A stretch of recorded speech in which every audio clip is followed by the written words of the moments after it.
السلام عليكم ورحمة الله وبركاته. إن الحمد لله نحمده ونستعينه ونؤمن به ونتوكل عليه ونعوذ بالله من شرور أنفسنا ومن سيئات أعمالنا. من يهده الله فلا مضل له ومن يضلل فلا هادي له. أشهد أن لا إله إلا الله وحده لا شريك له وأشهد أن محمدًا عبده ورسوله أرسله بالهدى ودين الحق ليظهره على الدين كله ولو كره المشركون.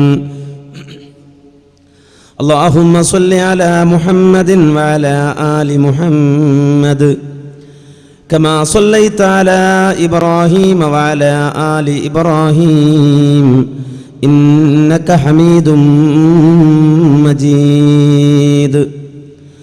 اللهم بارك على محمد وعلى آل محمد كما باركت على إبراهيم وعلى آل إبراهيم إنك حميد مجيد. أما بعد فإن خير الكلام كلام الله وخير السنن سنن محمد صلى الله عليه وسلم وشر الأمور محدثاتها وكل محدثة بدعة وكل بدعة ضلالة. أيها الناس أوصيكم عباد الله ونفسي أولا بتقوى الله. أعوذ بالله من الشيطان الرجيم. محمد رسول الله والذين معه أشداء على الكفار رحماء بينهم تراهم ركعا سجدا يبتغون فضلا من الله ورضوانا سيماهم في وجوههم من أثر السجود ذلك مثلهم في التوراة ومثلهم في الإنجيل كزرع أخرج شطأه فآزره فاستغلظ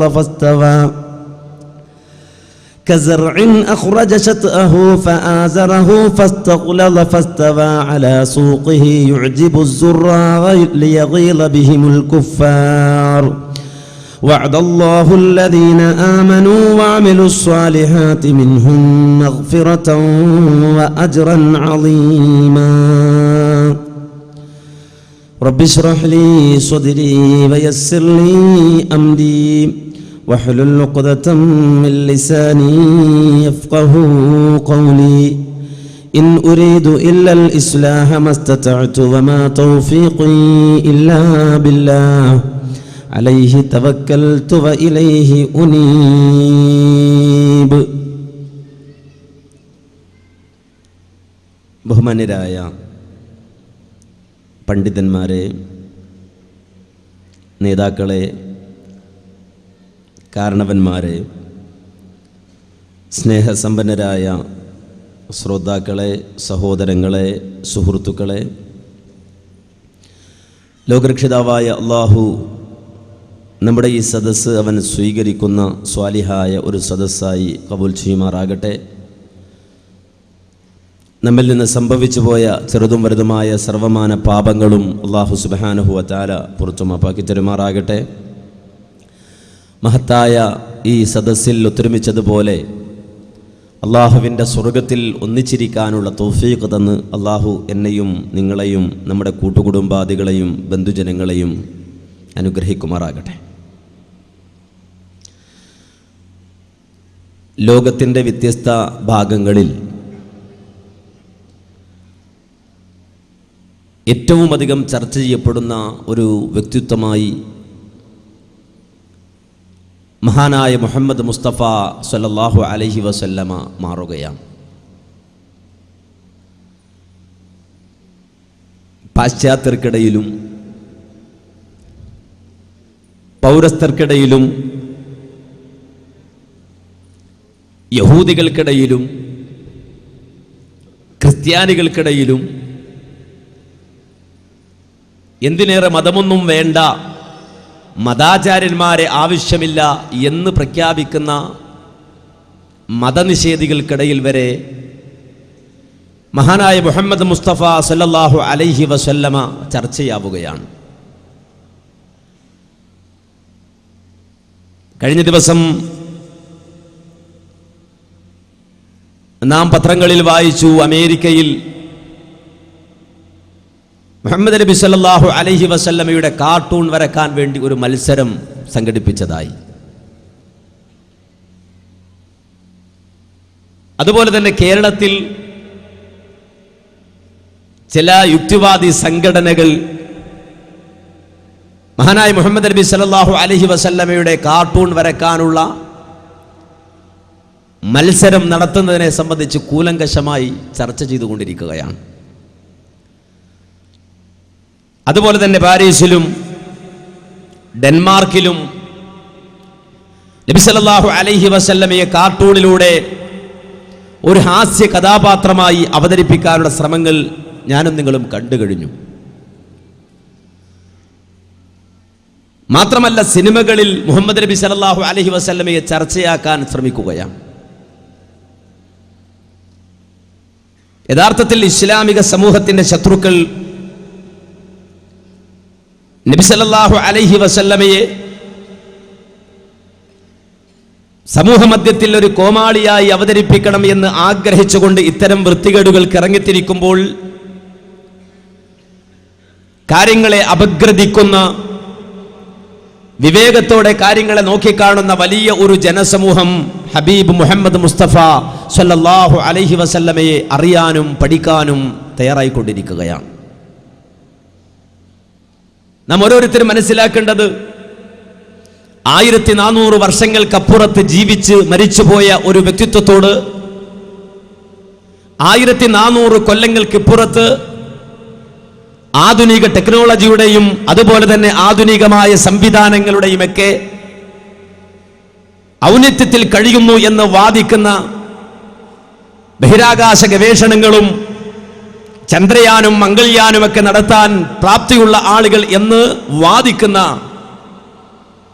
വലിയ വലിയ യൂണിവേഴ്സിറ്റികളിൽ നിന്ന് 4, 5, 6, 7, 8, 50 PhDകളൊക്കെ എടുത്ത ആളുകൾക്ക് പോലും മഹാനായ മുഹമ്മദ് മുസ്തഫ സല്ലല്ലാഹു അലൈഹി വസല്ലമ എന്ന ആ മഹൽ വ്യക്തിത്വത്തെ ലോകത്തിന്റെ മുന്നിൽ ചർച്ചയ്ക്ക് കൊണ്ടുവരണമെന്ന്, അത് നല്ല രൂപത്തിലായിരുന്നാലും ഇനി അതല്ല മോശമായ രൂപത്തിലായിരുന്നാലും ചർച്ചയ്ക്ക് കൊണ്ടുവരണം എന്നൊരു ബോധം നിലനിൽക്കുമ്പോൾ ആ വ്യക്തിത്വത്തിന് എന്തോ ഒരു പ്രത്യേകതയുണ്ട് എന്ന് വിവരമുള്ളവർ തിരിച്ചറിയും. ആ വ്യക്തിത്വത്തിന് എന്തോ സവിശേഷതയുണ്ട് എന്നത് ബോധമുള്ളവർ മനസ്സിലാക്കും. അതുകൊണ്ട് തന്നെ ഇന്ന് ലോകത്ത് ഏറ്റവും അധികം ചർച്ച ചെയ്യപ്പെടുന്ന ഒരു വ്യക്തിത്വം ഉണ്ടെങ്കിൽ അത് ഹബീബ് മുഹമ്മദ് മുസ്തഫ സല്ലല്ലാഹു അലൈഹി വസല്ലമയാണ്. ചില ആളുകൾക്ക് റസൂലുള്ളാഹി സ്വല്ലല്ലാഹു അലൈഹി വസല്ലമ പേടി സ്വപ്നമാണ്. അവരുടെ ഉറക്കം കെടുത്തുന്നു ഹബീബ് മുഹമ്മദ് മുസ്തഫ സല്ലല്ലാഹു അലൈഹി വസല്ലം. അതേ സന്ദർഭത്തിൽ തന്നെ മറുഭാഗത്ത് നബി സല്ലല്ലാഹു അലൈഹി വസല്ലമ വലിയ ഒരു ജനാവലിയുടെ ആവേശമായി മാറുകയാണ്. വലിയ ഒരു ജനസമൂഹത്തിന്റെ മോഡലായി മാറുകയാണ്. ആ നബി സല്ലല്ലാഹു അലൈഹി വസല്ലമയെ നോക്കിക്കൊണ്ടവർ അത്ഭുതപ്പെടുകയാണ്. കാരണം 1400 വർഷങ്ങൾക്കപ്പുറത്തെ സംസ്കാരം എന്തെന്നറിയാത്ത ഒരു ജനവിഭാഗം ലോകത്തിന്റെ മണ്ണിൽ നിലനിന്നപ്പോ പലപ്പോഴും നമ്മൾ മനസ്സിലാക്കിയതുപോലെ ലോകം വെട്ടിപ്പിടിക്കാൻ വേണ്ടി സർവ്വവിധ സന്നാഹങ്ങളുമായി ലോകത്തിന്റെ മുക്കുമൂലകളിലേക്ക് ഓടി നടന്നിരുന്ന വലിയ വലിയ ഏകഛത്രാധിപതികളും ഭരണാധികാരികളും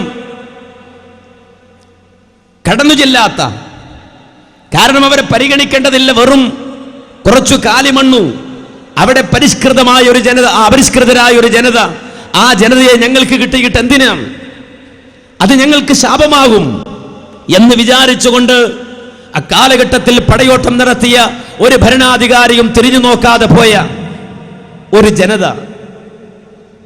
ആ ജനതയ്ക്ക് സംസ്കാരമില്ലായിരുന്നു, ആ ജനതയ്ക്ക് നന്മയില്ലായിരുന്നു, ആ ജനതയ്ക്ക് വിദ്യാഭ്യാസമില്ലായിരുന്നു, ആ ജനതയ്ക്ക് മാന്യതയില്ലായിരുന്നു.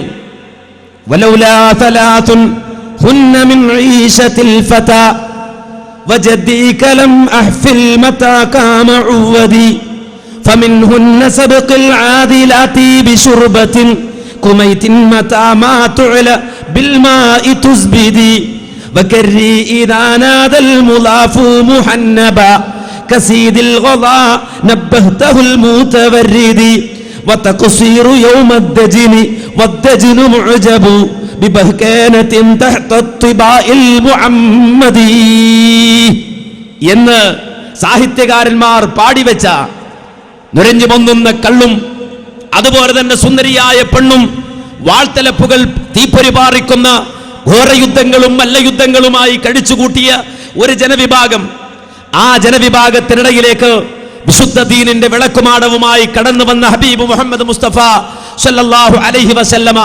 ആട്ടടിയന്മാരായ ഒരു ജനതയെ, ആടിനെ മേയ്ക്കാൻ മാത്രം അറിയുന്ന ഒരു ജനവിഭാഗത്തെ, താഴ്വരകളിൽ ആടിനെയും കൊണ്ടുപോയിരുന്ന ഒരു ജനതയെ ലോകത്തെ നയിക്കുവാൻ പ്രാപ്തരാക്കുന്ന, ലോക സമൂഹത്തെ നയിക്കുവാൻ പ്രാപ്തരാക്കുന്ന, ലോകത്തെ തന്നെ നയിക്കുന്ന ഒരു ജനവിഭാഗമാക്കി പരിവർത്തിപ്പിച്ച ചരിത്രം ലോകത്തലിശേദ്യമായി ചരിത്രത്തിന്റെ തെളിമയിൽ, ആ ചരിത്രത്തിന്റെ പ്രകാശത്തിൽ നിലനിൽക്കുമ്പോൾ ആ വ്യക്തിത്വം അത്ഭുതമായി മാറുകയാണ്.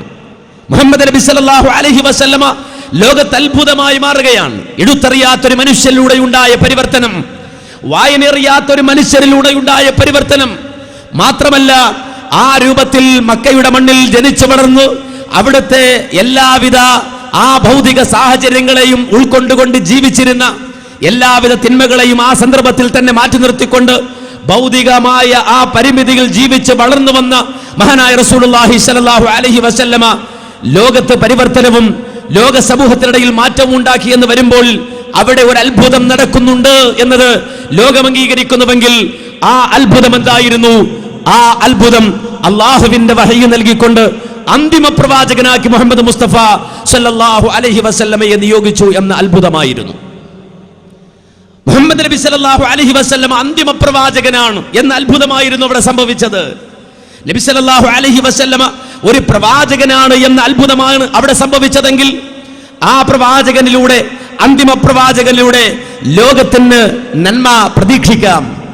ആ അന്തിമ പ്രവാചകൻ ലോകത്തിന്റെ പ്രവാചകനായി കടന്നു വരുമ്പോൾ ലോകത്തിന് മുഴുവനും മോഡലായി ആ മുഹമ്മദ് മുസ്തഫ സല്ലല്ലാഹു അലൈഹി വസല്ലമയെ കാണാം.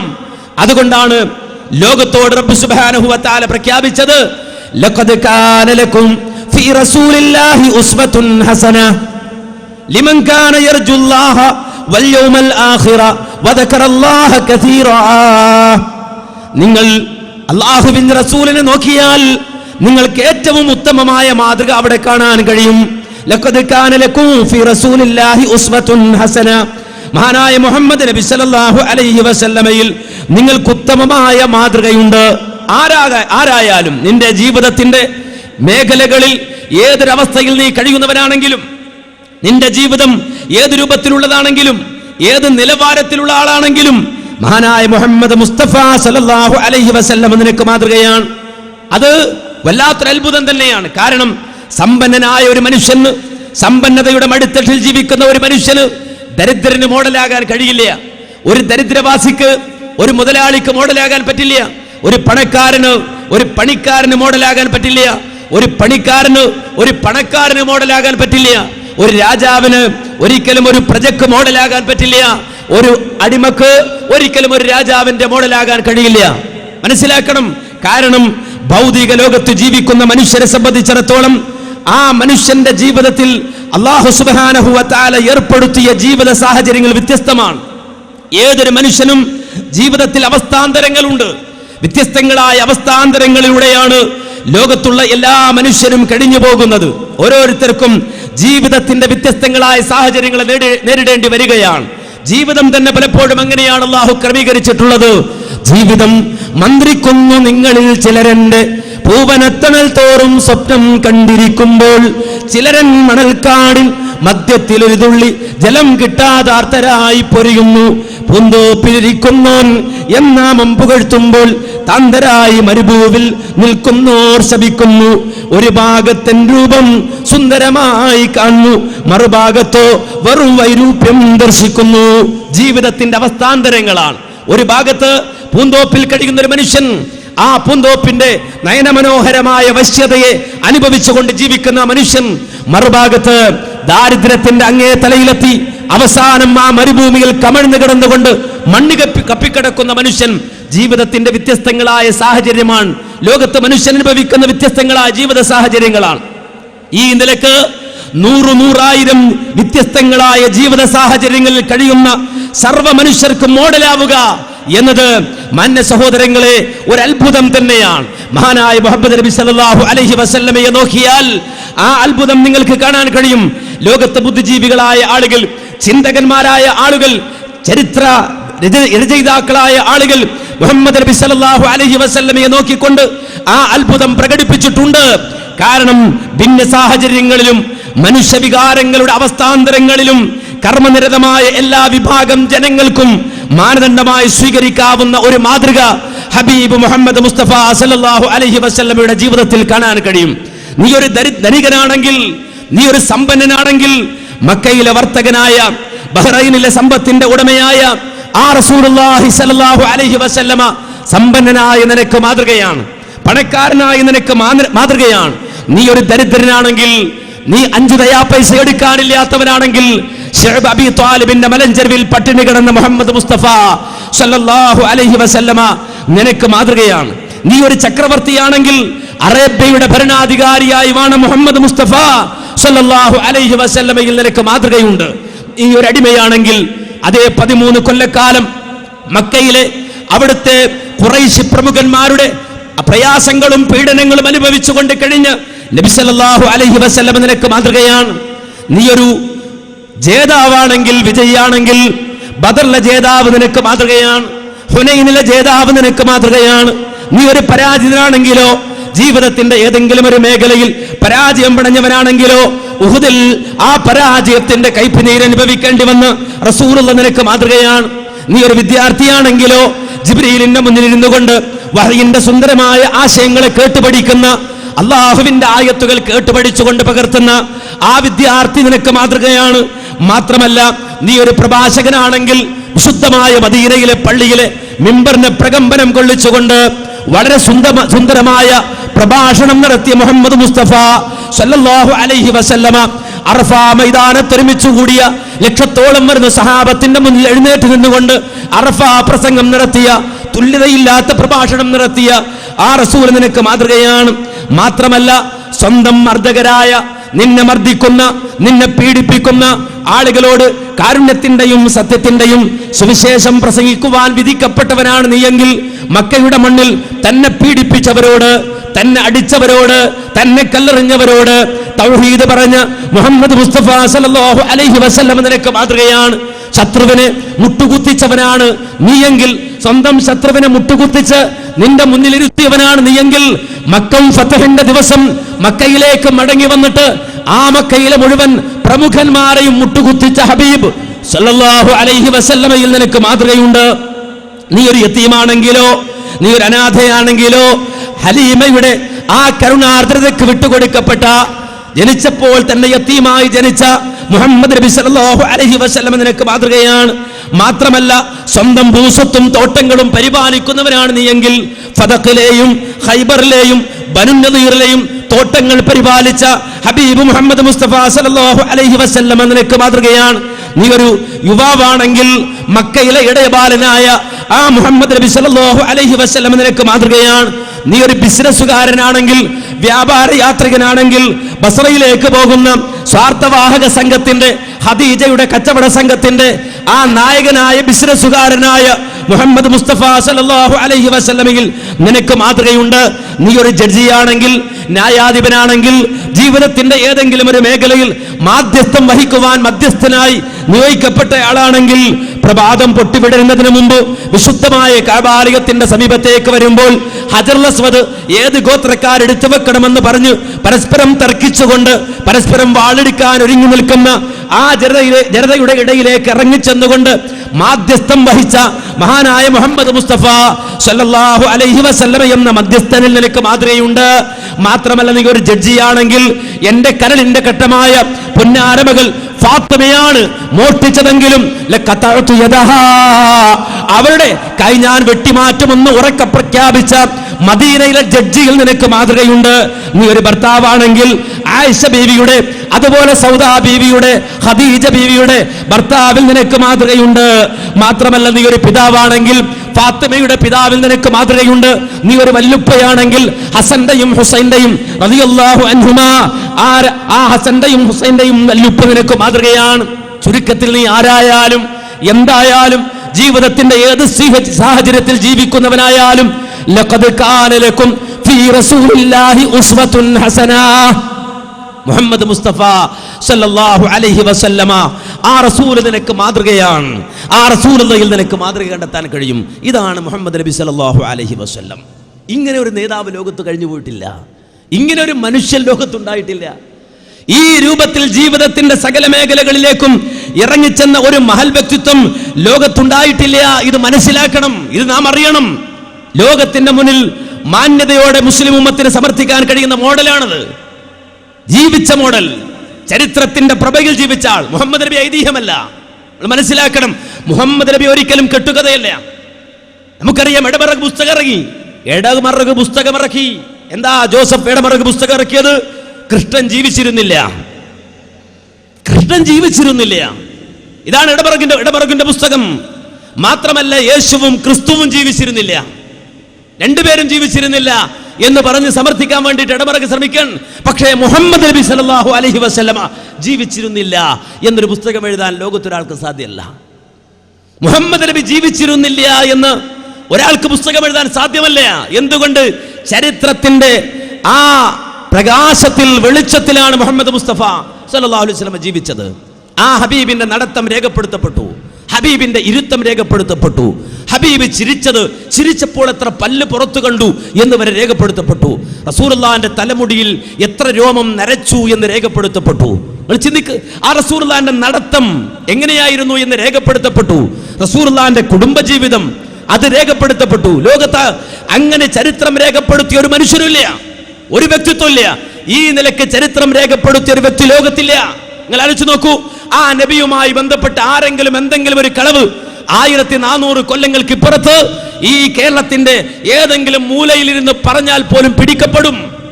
നിങ്ങൾ ആലോചിച്ച് നോക്കുക, ഒരു മനുഷ്യന്റെ വാക്ക് 1400 കൊല്ലം മുമ്പ് ഒരു മനുഷ്യൻ പറഞ്ഞ വാചകം ആ മനുഷ്യന്റെ തന്നെയാണോ? പിടിക്കപ്പെടും. മുഹമ്മദ് നബി സല്ലല്ലാഹു അലൈഹി വസല്ലമയുടെ പേരിലാണ് അത് പറഞ്ഞതെങ്കിൽ നിങ്ങൾ ആലോചിക്കണം. 1400 കൊല്ലങ്ങൾക്കപ്പുറത്ത് ആ അറേബ്യയുടെ മണ്ണിൽ ജീവിച്ചിരുന്ന റസൂല് പറയാത്തത് ഒരുത്തൻ നബി പറഞ്ഞു എന്ന് പറഞ്ഞാൽ, നബി പറഞ്ഞ ഒരു വാചകം നബി പറഞ്ഞിട്ടില്ല എന്ന് പറഞ്ഞാൽ, നബി പറയാത്ത വാചകം പറഞ്ഞിട്ടില്ല എന്നും നബി പറഞ്ഞ വാചകം പറഞ്ഞുവെന്നും 1400 കൊല്ലങ്ങൾക്ക് ഇപ്പുറത്ത് ഇവിടെ ഇരുന്നു കൊണ്ട് തെളിയിക്കുവാൻ കഴിയുന്ന രൂപത്തിൽ ചരിത്രം രേഖപ്പെടുത്തിയ ഒരു വ്യക്തിത്വവും ലോകത്ത് കഴിഞ്ഞു പോയിട്ടില്ല. നിങ്ങൾ ചിന്തിക്കണം, ആലോചിക്കണം. വളരെ പ്രധാനപ്പെട്ട ഒരു കാര്യമാണ്. ഒരു ഹദീസ് ഒരു മുസ്ലിയാർ ഉദ്ധരിച്ചാൽ അത് ദഈഫാണെന്ന് നമ്മൾ പറയും. അല്ലെങ്കിൽ ഒരു ഹദീസ് ഒരു മുസ്ലിയാർ ഉദ്ധരിച്ചാൽ അത് സ്വഹീഹാണ് എന്ന് നമ്മൾ പറയും. സ്വഹീഹാണെന്ന് പറഞ്ഞാൽ നബി അത് പറഞ്ഞിട്ടുണ്ട് എന്നാണ്, നബിയിൽ നിന്നത് വന്നിട്ടുണ്ട് എന്നാണ്. ദുർബലമാണ് എന്ന് പറഞ്ഞാൽ നബിയിൽ നിന്ന് വന്നിട്ടില്ല എന്നാണ്. ഒരു മനുഷ്യൻ പറഞ്ഞ വാചകം 1400 വർഷങ്ങൾക്ക് പുറത്ത് അത് പറഞ്ഞിട്ടുണ്ടോ ഇല്ലയോ എന്ന് വ്യക്തമായ മാനദണ്ഡപ്രകാരം തെളിയിക്കുവാൻ കഴിയുന്ന രൂപത്തിൽ സയന്റിഫിക്കായി, വളരെയധികം ശാസ്ത്രീയമായി രേഖപ്പെടുത്തപ്പെട്ട ഒരു ചരിത്രം ലോകത്താരുടെയെങ്കിലും ഉണ്ട് എങ്കിൽ അത് നമ്മുടെ നേതാവ് ഹബീബ് മുഹമ്മദ് മുസ്തഫ സല്ലല്ലാഹു അലൈഹി വസല്ലമയുടേതാണ്. ഒരുത്തൻ കാർട്ടൂൺ വരച്ചാലോ, അല്ലെങ്കിൽ ഒരുത്തൻ ഒരു ഇന്നസെന്റ് ഓഫ് മുസ്ലിം എന്ന സിനിമ ഇറക്കിയാലോ, ഇനി അതല്ല വേറെ ഒരാള് തന്റെ ഹാസ്യ പുസ്തകത്തിൽ മുഹമ്മദ് നബിയെ കഥാപാത്രമാക്കി കൊണ്ടുവന്നാലോ തകർന്നടിയുന്ന വ്യക്തിത്വമല്ല ഹബീബ് സല്ലല്ലാഹു അലൈഹി വസല്ലമയുടെ വ്യക്തിത്വം. അങ്ങനെ തകർക്കാൻ കഴിയുന്ന വ്യക്തിത്വമല്ല. നമുക്ക് നമ്മുടെ രാഷ്ട്രീയക്കാരെ അരുക്കാക്കി ശീലുണ്ടാവും, നമുക്കിടയിൽ രാഷ്ട്രീയക്കാരെ സൈഡാക്കി ശീലുണ്ടാകും. ഇതുപോലെ ഏതെങ്കിലും ഒരു മനുഷ്യന് സൈഡാക്കാൻ കഴിയുന്ന വ്യക്തിത്വമല്ല റസൂൽ സല്ലല്ലാഹു അലൈഹി വസല്ലം. കാരണം നബിയുടെ ജീവിതം വ്യക്തമാണ്. അതുകൊണ്ടാണല്ലോ ഈ കേരളത്തിന്റെ മണ്ണിൽ കോഴിക്കോട് ഒരു മുസ്ലിയാർ ഒരു മുടി കൊണ്ടുവന്നു. നിങ്ങൾ ചിന്തിക്കണം, ഒരു മുടി കൊണ്ടുവന്നു ഒരു മുസ്ലിയാർ. ആ മുടി കൊണ്ടുവന്നത് വിവാദമാക്കണോ? വേണ്ട. ആ മുടി കൊണ്ടുവന്നു എന്നുള്ളത് പ്രശ്നമാക്കണോ? വേണ്ട. കാരണം ഒരുപാട് ആളുകൾക്ക് മുടിയുണ്ട്. ബാർബർ ഷോപ്പിൽ ചെന്നാൽ ഒരുപാട് മുടി കാണാം. മാത്രമല്ല പളനിയിൽ നിന്ന് ടൺ കണക്കിന് മുടി കയറ്റി അയക്കുന്നുണ്ട്, കോടിക്കണക്കിന് സമ്പാദിക്കുന്നുണ്ട് പളനിയിൽ നിന്ന് മുടി കയറ്റി അയച്ചിട്ട്. അങ്ങനെ മുടിയുമായി ബന്ധപ്പെട്ട് ധാരാളം ബിസിനസ്സുകൾ നടക്കുന്നുണ്ട്. പക്ഷേ കേരളത്തിലെ ഒരു മുസ്ലിയാരിന് മുടി കൊണ്ടുവന്നപ്പോ അത് വിവാദമായി. എന്തേ കാരണം? അയാൾ പറഞ്ഞു ഇത് നബിയുടെ മുടിയാണ്, ഇത് നബിയുടെ മുടിയാണ്. കേരള ജനത ഒന്നടങ്കം എഴുന്നേറ്റു, എന്നിട്ട് പരിശോധിച്ചു, നോക്കി, എന്നിട്ട് പറഞ്ഞു ഇത് റസൂലുള്ളാഹിയുടെ മുടിയല്ല, ഇത് നബിയുടെ മുടിയല്ല. നിങ്ങൾ ചിന്തിക്കണം, എന്താ വിഷയം? വിവാദം എന്താ? ഒരു മുടി. പക്ഷെ ആ മുടി ആരുടേതാന്നാ പറഞ്ഞത്? റസൂലുള്ളാഹിന്റെ. ആ റസൂലോ 1400 കൊല്ലത്തിനപ്പുറം ജീവിച്ച് മരിച്ചുപോയി. ഇവിടുന്ന് പറയുകയാണത് നബിയുടേതാണ്. ഒരുത്തൻ അല്ല, വേറൊരുത്തൻ. ഇവിടെന്താ സംഭവിച്ചത്? അതെ, അത് നബിയുടെ മുടിയല്ല എന്ന് പറഞ്ഞവർ തെളിയിച്ചു അത് റസൂലുള്ളാഹിന്റെ മുടിയല്ല എന്ന്, നബിയുടെ മുടിയല്ല എന്ന്. കാരണം ഇസ്ലാമിക ലോകത്ത് റസൂലുള്ളാഹിന്റെ ചരിത്രം രേഖപ്പെടുത്തിയെടുത്ത് റസൂലുള്ളാഹിന്റെ മുടി, ആ മുടിയുടെ നിറം നിങ്ങൾ ആലോചിക്കണം, ചിന്തിക്കണം. നബിയുടെ മുടി, ആ മുടിയുടെ നിറം മാത്രമല്ല, ജീവിതത്തിന്റെ വ്യത്യസ്ത ഘട്ടങ്ങളിൽ റസൂലുള്ളാഹിന്റെ തലമുടിയുടെ വ്യത്യസ്തങ്ങളായ നീളം, മാക്സിമം പ്രവാചകൻ എത്ര വരെ ആ മുടി നീട്ടി വളർത്തി എന്ന് ചരിത്ര ഗ്രന്ഥങ്ങളുടെ അകമ്പടിയോടെ പ്രാമാണികമായ മുസ്ലിം ഉമ്മത്ത് തെളിവുദ്ധരിച്ച് പഠിപ്പിച്ചു കൊടുത്തു.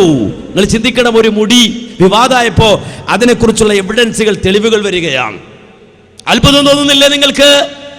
അത്ഭുതം തോന്നുന്നില്ലേ? ഒരു മനുഷ്യന്റെ മുടിയുടെ ചരിത്രമുണ്ട്, അതിന് തെളിവുണ്ട്. മാത്രമല്ല, ഇതേ കോഴിക്കോട്, ആ കോഴിക്കോട് കേരളത്തിൽ ഒരുത്തൻ വന്നുകൊണ്ട് പറഞ്ഞു നബിയുടെ ജീവിതവുമായി ബന്ധപ്പെട്ടൊരു കിണർ ബിഅ്റു ദർവാൻ എന്ന ഒരു കിണർ, ആ കിണർ ഇല്ല, അങ്ങനെ ഒരു കിണർ മദീനത്തുണ്ടായിരുന്നില്ല. 1400 കൊല്ലത്തിനപ്പുറത്ത് ആ ഒരു കിണർ മദീനയിൽ ഉണ്ടായിരുന്നില്ല എന്നാണ് അയാൾ പറഞ്ഞത്. നിങ്ങൾ ആലോചിച്ച് നോക്കൂ, തെളിയിക്കണം മുസ്ലിം ഉമ്മത്തിന്. എന്ത് തെളിയിക്കണം? 1400 കൊല്ലത്തിനപ്പുറത്ത് മദീനയുടെ മണ്ണിൽ ഇങ്ങനെ ഒരു കിണർ ഉണ്ടായിരുന്നുവെന്ന് തെളിയിച്ചാൽ മാത്രം പോരാ, ഒരു കിണറുണ്ട് എന്ന് പറഞ്ഞാൽ മാത്രം പോരാ, ആ കിണറിന്റെ അടിയാധാരം പുറത്തു കൊണ്ടുവരണം. കേരളത്തിലെ ജനത പുറത്തു കൊണ്ടുവന്നു. ബിഅ്റു ദർവാൻ എന്ന കിണറിന്റെ അടിയാധാരം ഈ കേരളത്തിന്റെ മണ്ണിലേക്ക് മുജാഹിദ് പ്രസ്ഥാനം എടുത്തിട്ട് കൊടുത്തു. എങ്ങനെ? ഇസ്ലാമിക ചരിത്ര ഗ്രന്ഥങ്ങളുടെ അകമ്പടിയോടെ ആ ബിഅ്റു ദർവാൻ എന്ന കിണർ മദീനയിൽ ഉണ്ടായിരുന്നുവെന്ന് മാത്രമല്ല, ആ കിണർ ഏത് ഗോത്രമാണ് കയ്യിൽ വെച്ചിരുന്നത് എന്ന് മാത്രമല്ല, ആ കിണറിന്റെ അടിയാധാരം മുഴുവനും എടുത്ത് പുറത്തേക്ക് ഇട്ടുകൊടുത്തുവെങ്കിൽ, മാന്യ സഹോദരങ്ങളെ, ഈ തിരൂര് എത്ര കിണറുണ്ട് എന്ന് ഇവിടുത്തെ ചെയർമാനെ വിളിച്ചു ചോദിച്ചാൽ പറയുമോ? ഇവിടുത്തെ MLA വിളിച്ചു ചോദിച്ചാൽ പറയോ? ഒരു പഞ്ചായത്താണെങ്കിൽ ആ പഞ്ചായത്ത് പ്രസിഡന്റിനോട് ചോദിച്ചാൽ പറയോ ഇവിടെ എത്ര കിണറുണ്ട് എന്ന്? ഇല്ല. പക്ഷേ ഹബീബ് മുഹമ്മദ് മുസ്തഫ സല്ലല്ലാഹു അലൈഹി വസല്ലമയുടെ ജീവിതവുമായി ബന്ധപ്പെട്ട ഏതെല്ലാം കിണറുകളുണ്ടോ ആ കിണറുകളുടെ അടിയാധാരം മുസ്ലിം ഉമ്മത്തിന്റെ കയ്യിലുണ്ട് എന്ന് പറഞ്ഞാൽ അത്ഭുതം തോന്നുന്നില്ല സഹോദര? നബിയുടെ വ്യക്തിത്വമല്ല, നബിയുടെ ശരീരമല്ല, നബി ധരിച്ച വസ്ത്രമല്ല, നബി സല്ലല്ലാഹു അലൈഹി വസല്ലം ഉപയോഗിച്ച വാഹനമല്ല, നബി ഉപയോഗിച്ച വാളല്ല, നബിയുടെ ഭാര്യമാരല്ല, നബിയുടെ മക്കളല്ല, നബിയുടെ വല്യാപ്പമാരല്ല. നബി നടന്നു പോയപ്പോൾ വഴിയിൽ റസൂലുള്ള ഒരു കിണർ, ആ കിണറിന്റെ അടുത്തുകൂടി പോയിട്ടുണ്ടെങ്കിൽ ആ കിണറിന്റെ അടിയാധാരം വരെ മുസ്ലിം ഉമ്മത്തിന്റെ കയ്യിലുണ്ട് എന്ന് പറഞ്ഞാൽ ഈ രൂപത്തിൽ ലോകത്ത് ചരിത്രം രേഖപ്പെടുത്തപ്പെട്ട ഒരു വ്യക്തിയുമില്ല. നിങ്ങൾ മനസ്സിലാക്കണം, ഇങ്ങനെ ചരിത്രം രേഖപ്പെടുത്തിയ വ്യക്തിയുമില്ല. അത്ഭുതം തോന്നിപ്പോയി. കാരണം ആ രംഗത്ത് പഠിച്ചപ്പോൾ നോക്കിയപ്പോൾ ഒരു കിതാബിൽ ഒരു അധ്യായത്തിന്റെ പേര് തന്നെ ഫസ്ലും ഫിൽ ആബാരി എന്നാണ്. ഫസ്ലും ഫിൽ ആബാരി, കിണറുകളെ പറ്റി പറയുന്ന അധ്യായം. അതിന്റെ അടിയാധാരങ്ങൾ വരെ ഞാൻ സൂചിപ്പിച്ചത് ഈ നിലക്ക് ലോകത്ത് ചരിത്രത്തിന്റെ ആ പ്രകാശത്തിൽ ജീവിച്ച മുഹമ്മദ് മുസ്തഫ സല്ലല്ലാഹു അലൈഹി വസല്ലം, ആ നബി അറിഞ്ഞില്ല നമ്മൾ, ആ നബിയെ കണ്ടില്ല നമ്മൾ. ആ ഹബീബ് മുഹമ്മദ് മുസ്തഫ സല്ലല്ലാഹു അലൈഹി വസല്ലമയെ കാണാൻ പ്രവാചകനെ കാണാൻ പ്രവാചകന്റെ മുന്നിൽ പ്രവാചകൻ നമ്മുടെ മുന്നിൽ നിന്നിട്ട് കാണാതെ പോയ ആളുകൾ ഇവിടെയുണ്ട്. ഭൂരിഭാഗവും നബിയെ കണ്ടില്ല. നബിയെ കാണാൻ ആഗ്രഹിച്ചവരുണ്ട്. എങ്ങനെ നബിയെ കാണാൻ ആഗ്രഹിച്ചത്? ഉസ്താദ് പറഞ്ഞു കൊടുക്കുന്ന 500 കൊടുത്താൽ ഉസ്താദ് ഒരു സ്വലാത്ത് പഠിപ്പിച്ചു തരും. ആ സ്വലാത്ത് ചൊല്ലിയിട്ട് കണ്ണോടച്ചിട്ട് കിടന്നാൽ, ആരോടും മിണ്ടാതെ കിടന്നാൽ നബി സ്വപ്നത്തിൽ വരും എന്ന് വിചാരിച്ചുകൊണ്ട് നബിയെ സ്വപ്നത്തിൽ കാണാൻ കിടന്ന ആളുകളുണ്ട്. ചിന്തിക്കണം, നബിയെ സ്വപ്നത്തിൽ കാണാനുള്ള സ്വലാത്ത് എന്ന് പറഞ്ഞിട്ട് നമ്മുടെ ബുക്ക് സ്റ്റാൾ നടത്തുന്നവൻ ബുക്കടിച്ച് വിറ്റ് കാശാക്കിയിട്ടുണ്ട്. അതുപോലെ തന്നെ വെള്ളിയാഴ്ചകളിലും അല്ലാതെയുമായി തട്ടമിടാതെയും തൊപ്പിയിടാതെയും രംഗത്ത് വന്ന മുസ്ലിംമാര് നബിയെ സ്വപ്നം കാണാനുള്ള സ്വലാത്തുണ്ട് എൻ്റെ കയ്യിൽ, അത് 500 തന്നാൽ പഠിപ്പിച്ചു തരാം, 5000 തന്നാൽ പഠിപ്പിച്ചു തരാം എന്ന് പറയുന്നത് കേട്ട് വിശ്വസിച്ച് നബിയെ സ്വപ്നം കാണാൻ കണ്ണടച്ചു കിടന്ന ആളുകളുണ്ട്. മന്ന സഹോദരങ്ങൾ, നബിയെ സ്വപ്നത്തിലല്ല, നബി നേർക്കുനേരെ വന്നിട്ട് നബിയെ കാണാതെ പോയ ആളുകളുണ്ട്. നബി നേർക്കുനേരെ വന്നു, പക്ഷേ നബി അവർക്ക് കാണാൻ കഴിഞ്ഞില്ല. മുഹമ്മദിനെ അവർ കണ്ടു, പക്ഷേ മുഹമ്മദ് റസൂലിനെ അവർ കണ്ടില്ല. അബൂജഹലിന്റെ മുന്നിലാ റസൂലുള്ളാഹി വന്ന് നിന്നത്. അബൂജഹലിന്റെ മുന്നിൽ റസൂലുള്ളാഹി നിന്നിട്ടുണ്ട്, സ്വപ്നത്തിലല്ല, ജീവനോടെ പച്ചയായി. റസൂലുള്ളാഹി സ്വല്ലല്ലാഹു അലൈഹി വസല്ലം അബൂജഹലിന്റെ മുന്നിൽ നിന്ന് കൊടുത്തു. അബൂജഹൽ നന്നായി നോക്കി, കണ്ടു. ആരെ? മുഹമ്മദിനെ കണ്ടു, മുഹമ്മദ് ബിൻ അബ്ദുല്ലയെ കണ്ടു, പക്ഷേ മുഹമ്മദ് റസൂലുള്ളാഹിയെ കണ്ടില്ല. ആര്? അബൂജഹൽ കണ്ടില്ല. അബൂലഹബിന്റെ മുന്നിൽ പോയി നിന്നു റസൂൽ സ്വല്ലല്ലാഹു അലൈഹി വസല്ലം. വെറുതെ നിന്നാണോ? അല്ല. ഒന്ന്, നമുക്കറിയാം അബൂലഹബ് പിതൃവ്യനാണ്, മുഹമ്മദ് നബിയുടെ വാപ്പയുടെ സഹോദരനാണ്. എന്നതിന് പുറമെ റസൂലുള്ളാഹിന്റെ 2 പെൺമക്കളെ വിവാഹം ചെയ്തത് അബൂലഹബിന്റെ 2 മക്കളാണ്, ഉത്ബയും ഉതൈബയും. നബിയുടെ 2 പെൺമക്കളെ വിവാഹം ചെയ്തു കൊടുത്തു അബൂലഹബിന്റെ മക്കൾക്ക്. മനസ്സിലാക്കണം, അപ്പോ സ്വാഭാവികമായും നബി സല്ലല്ലാഹു അലൈഹി വസല്ലമയുടെ 2 മക്കളുടെ അമ്മോശനാണ് അബൂലഹബ്. ആ അബൂലഹബ് കണ്ടു ആരെ? നബിയെ, മുഹമ്മദ് മുസ്തഫ സല്ലല്ലാഹു അലൈഹി വസല്ലമയെ. എങ്ങനെ? ജീവനോടെ. പക്ഷേ മുഹമ്മദ് ബിൻ അബ്ദുല്ലയെ അല്ലാതെ മുഹമ്മദ് റസൂലുള്ളാഹിയെ കാണാൻ അബൂലഹബിന് കഴിഞ്ഞില്ല. കണ്ടതുകൊണ്ട് അബൂലഹബിന് പ്രത്യേകത വല്ലതുണ്ടോ? ഒരു പ്രത്യേകതയില്ല. ജീവനോടെ കണ്ടു. ആര്? അബൂലഹബ്. അബൂജഹൽ ജീവനോടെ കണ്ടു റസൂലുള്ളാഹിയെ. വല്ല പ്രത്യേകതയുണ്ടോ? ഒരു പ്രത്യേകതയില്ല. ഇനി അതും കഴിഞ്ഞിട്ട് അവിടെ നിന്നും പോയിട്ട് വേറെ ചില ആളുകൾ റസൂലുള്ളാഹിന്റെ മുന്നിൽ ചെന്നു എന്ന് മാത്രമല്ല, അവർ നബി സല്ലല്ലാഹു അലൈഹി വസല്ലമയുടെ മുന്നിലിരുന്നു എന്ന് മാത്രമല്ല, അവർ റസൂലുള്ളാഹി സ്വല്ലല്ലാഹു അലൈഹി വസല്ലമയുടെ കയ്യിൽ പിടിച്ചു എന്ന് മാത്രമല്ല, റസൂലുള്ളാഹിന്റെ മുഖത്തേക്ക് അവർ നോക്കി എന്ന് മാത്രമല്ല, അവർ പറഞ്ഞു, നശ്ഹദു ഇന്നക ലറസൂലുള്ളാഹ്, നിങ്ങൾ അല്ലാഹുവിന്റെ റസൂലാണെന്ന് ഞങ്ങൾ സാക്ഷ്യം വഹിക്കുന്നു നബിയേ. എങ്ങനെയാ പറഞ്ഞത്? റസൂലുള്ളാഹിന്റെ മുന്നിൽ പോയിരുന്നിട്ട്, റസൂലുള്ളാഹിന്റെ തൃക്കരം പിടിച്ചിട്ട്, റസൂലുള്ളാഹിന്റെ സുന്ദര വദനത്തിലേക്ക് നോക്കിയിട്ട് അവര് പറഞ്ഞു, നശ്ഹദു ഇന്നക ലറസൂലുള്ളാഹ്. ആ പ്രയോഗത്തിന്റെ അർത്ഥം നിങ്ങൾ അറബി ഭാഷ അറിയുന്നവരാണെങ്കിൽ നന്നായി മനസ്സിലാകും. തഅക്കീദിന്റെ, ശക്തിപ്പെടുത്തലിന്റെ എല്ലാ വാചകങ്ങളെയും നിയമങ്ങളെയും പാലിച്ചുകൊണ്ട് അവർ പറഞ്ഞത് ഇന്നക ഒന്നാമത്തെ തഅക്കീദ്, പിന്നെയോ ലറസൂലുള്ളാഹ് രണ്ടാമത്തെ തഅക്കീദ്. അങ്ങനെ ആ തഅക്കീദിന്റെ, ശക്തിപ്പെടുത്തലിന്റെ എല്ലാ നിയമങ്ങളെയും പാലിച്ചുകൊണ്ടാണ് അവർ പറഞ്ഞത്, നശ്ഹദു ഞങ്ങൾ സാക്ഷ്യം വഹിക്കുന്നു നബിയെ, ഇന്നക ലറസൂലുള്ളാഹ് നിങ്ങൾ അല്ലാഹുവിന്റെ റസൂൽ തന്നെയാണ് എന്നുറപ്പിച്ചും തറപ്പിച്ചും ഞങ്ങൾ പറയുന്നു എന്ന് പറഞ്ഞപ്പോ അല്ലാഹ് അവരോട് പറഞ്ഞു, വേണ്ട, നിന്റെ സാക്ഷിത്വം വേണ്ട. അപ്പറഞ്ഞവൻ നരകത്തിലാണ്, നരകത്തിന്റെ അടിത്തട്ടിലാണ്. കാരണം നബിയെ കണ്ടിട്ട് പറയല്ല, മുഹമ്മദുർ റസൂലുള്ളാഹിയെ കണ്ടിട്ട് പറയല്ല. അത്തരത്തിൽ റസൂലുള്ളാഹിന്റെ മുന്നിൽ വന്നിട്ട് നബിയുടെ മുഖത്ത് നോക്കി നശ്ഹദു ഇന്നക ലറസൂലുള്ളാഹ് നിങ്ങൾ അല്ലാഹുവിന്റെ റസൂലാണെന്ന് പറഞ്ഞവന് മറുപടി പറഞ്ഞു അല്ലാഹു. എന്താ മറുപടി പറഞ്ഞത്? വല്ലാഹു യഅലമു ഇന്നക ലറസൂലുഹു വല്ലാഹു യശ്ഹദു ഇന്നൽ മുനാഫിഖീന ലകാദിബൂൻ. നിന്റെ സർട്ടിഫിക്കറ്റ് മുഹമ്മദ് റസൂലുള്ളാഹിക്ക് ആവശ്യമില്ല. അല്ലാഹുവിനറിയാം അദ്ദേഹം അല്ലാഹുവിന്റെ റസൂൽ തന്നെയാണെന്ന്. മാത്രമല്ല, വല്ലാഹു യശ്ഹദു ഇന്നൽ മുനാഫിഖീന ലകാദിബൂൻ, മുനാഫിക്കുകൾ അവർ കള്ളന്മാരാണ് എന്നതും അതിനും അല്ലാഹു സാക്ഷ്യം വഹിക്കുന്നുണ്ട്. ഖുർആൻ പറയാൻ, അല്ലാഹു പറയാൻ. എന്തേ സംഭവം? ഷഹാദത്ത് കലിമ പറയാത്തതല്ല, പക്ഷേ നബിയെ കാണേണ്ടതുപോലെ കാണാൻ കഴിഞ്ഞില്ല അവർക്ക്. റസൂലുള്ളാഹിയെ കാണേണ്ടതുപോലെ കാണാൻ കഴിഞ്ഞില്ല. ഇതാണ് ലോകത്ത് ചില ആളുകൾക്ക് സംഭവിച്ച അബദ്ധം. അബൂജഹലിനെ പോലെയുള്ള ആളുകൾ അവർ കണ്ടില്ല, എന്നാലോ ചില ആളുകൾ അവർ വിശ്വാസികളാണെന്ന് പറഞ്ഞു വന്നു, അവർക്കും നബിയെ കാണാൻ കഴിഞ്ഞില്ല. എന്തുകൊണ്ട്? നബി സല്ലല്ലാഹു അലൈഹി വസല്ലമയുടെ രൂപത്തിന് പുറത്ത്, പ്രവാചകന്റെ ആകാര ഭംഗിക്കപ്പുറത്ത് നബി സല്ലല്ലാഹു അലൈഹി വസല്ലമ ലോകത്തിന് മുന്നിൽ വിളംബരം ചെയ്ത മഹത്തായ ഒരു സന്ദേശം ഉണ്ടായിരുന്നു. പ്രവാചകൻ പഠിപ്പിച്ചൊരു സന്ദേശമുണ്ടായിരുന്നു. ലോകത്ത് നിലനിൽക്കുന്ന സർവ്വത്തിന്മകൾക്കുമെതിരെയുള്ള ശക്തമായ പ്രഖ്യാപനം, എല്ലാവിധ ചതിയുടെയും വഞ്ചനയുടെയും പ്രത്യയശാസ്ത്രങ്ങളെ തച്ചു തകർക്കുന്ന ഉന്നതമായ ഒരു ജീവിത ദർശനം മഹാനായ മുഹമ്മദ് മുസ്തഫ സല്ലല്ലാഹു അലൈഹി വസല്ലമ ലോകത്തിന് മുന്നിൽ സമർപ്പിച്ചിട്ടുണ്ട്. അതുകൊണ്ടാണ് പ്രവാചക വിരോധികൾ ലോകത്ത് ഏറ്റവും അധികം ഉണ്ടായത്, മുഹമ്മദ് നബിയുടെ വിരോധികൾ ഉണ്ടായത്. പ്രവാചകൻ ഇത്രമാത്രം വിരോധികൾ എന്തുകൊണ്ടുണ്ടായി?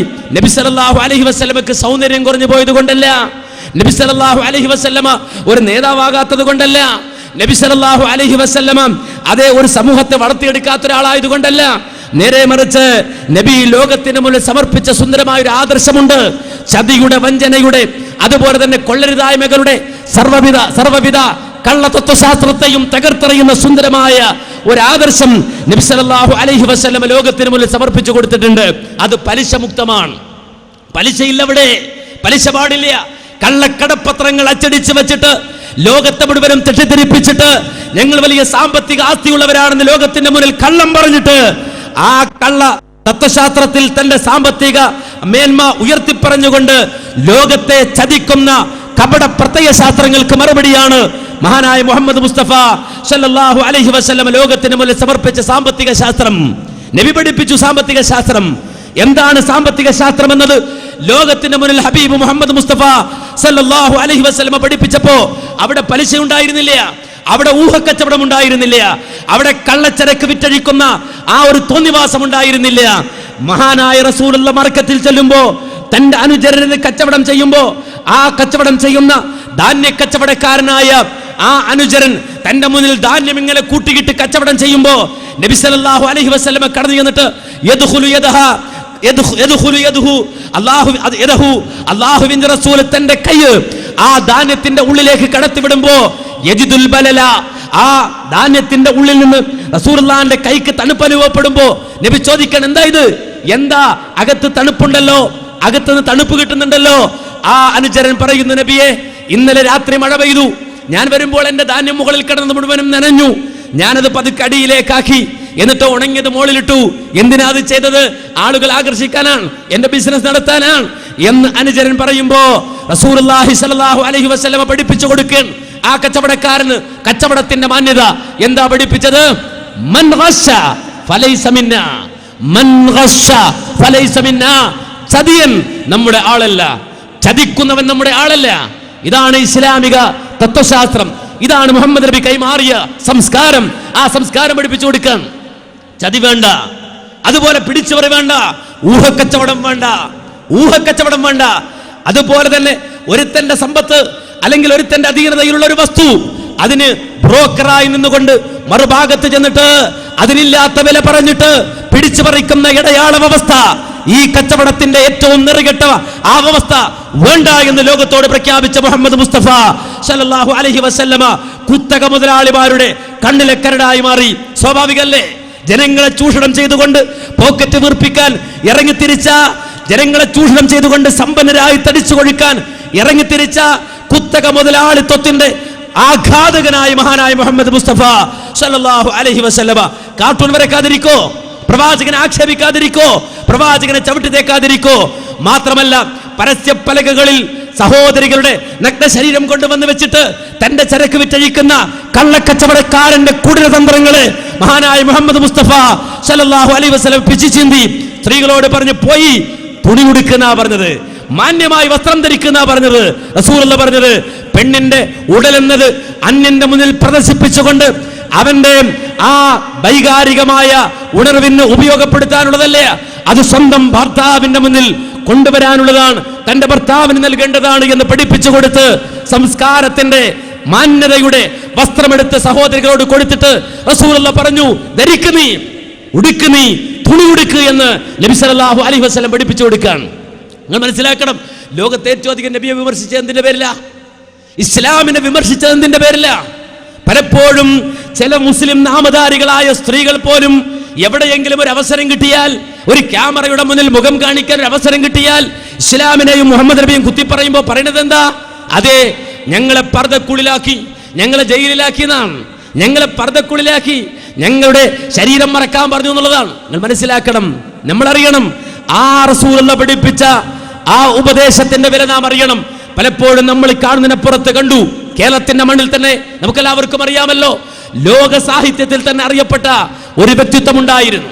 ഈ കേരളത്തിന്റെ മണ്ണിൽ തറവാടിയായി ജനിച്ച് ഒരു തറവാട്ടിൽ പിറന്ന് മാത്രമല്ല സാഹിത്യ രംഗത്ത് തന്റെ കഴിവ് തെളിയിച്ച്, മലയാളത്തിൽ മാത്രമല്ല ഇംഗ്ലീഷിലും തന്റെ കഴിവ് തെളിയിച്ച് സാഹിത്യ രംഗത്തെ ഏറ്റവും ഔന്നത്യത്തിലേക്ക് കടന്നു വന്ന മാധവിക്കുട്ടി ജീവിതത്തിന്റെ ഒരു വേളയിൽ അവർ മുസ്ലിമായി. അവരുടെ മുന്നിലേക്ക് മാധ്യമപ്പട വന്നു. ചില സാഹിത്യകാരന്മാർ പോലും മാധവിക്കുട്ടിയെ വിമർശിച്ചു. എന്തു പറ്റി മാധവിക്കുട്ടിക്ക് വയസ്സാം കാലത്ത് വട്ടായി എന്നാണ്. അക്കാലഘട്ടത്തിൽ ജീവിച്ചിരുന്ന ഒരു പ്രസിദ്ധനായ ഒരു സാഹിത്യകാരൻ, ഒരു വിമർശക സാഹിത്യകാരൻ അത് ആ മാധവിക്കുട്ടിയെ പറ്റി പറഞ്ഞത്.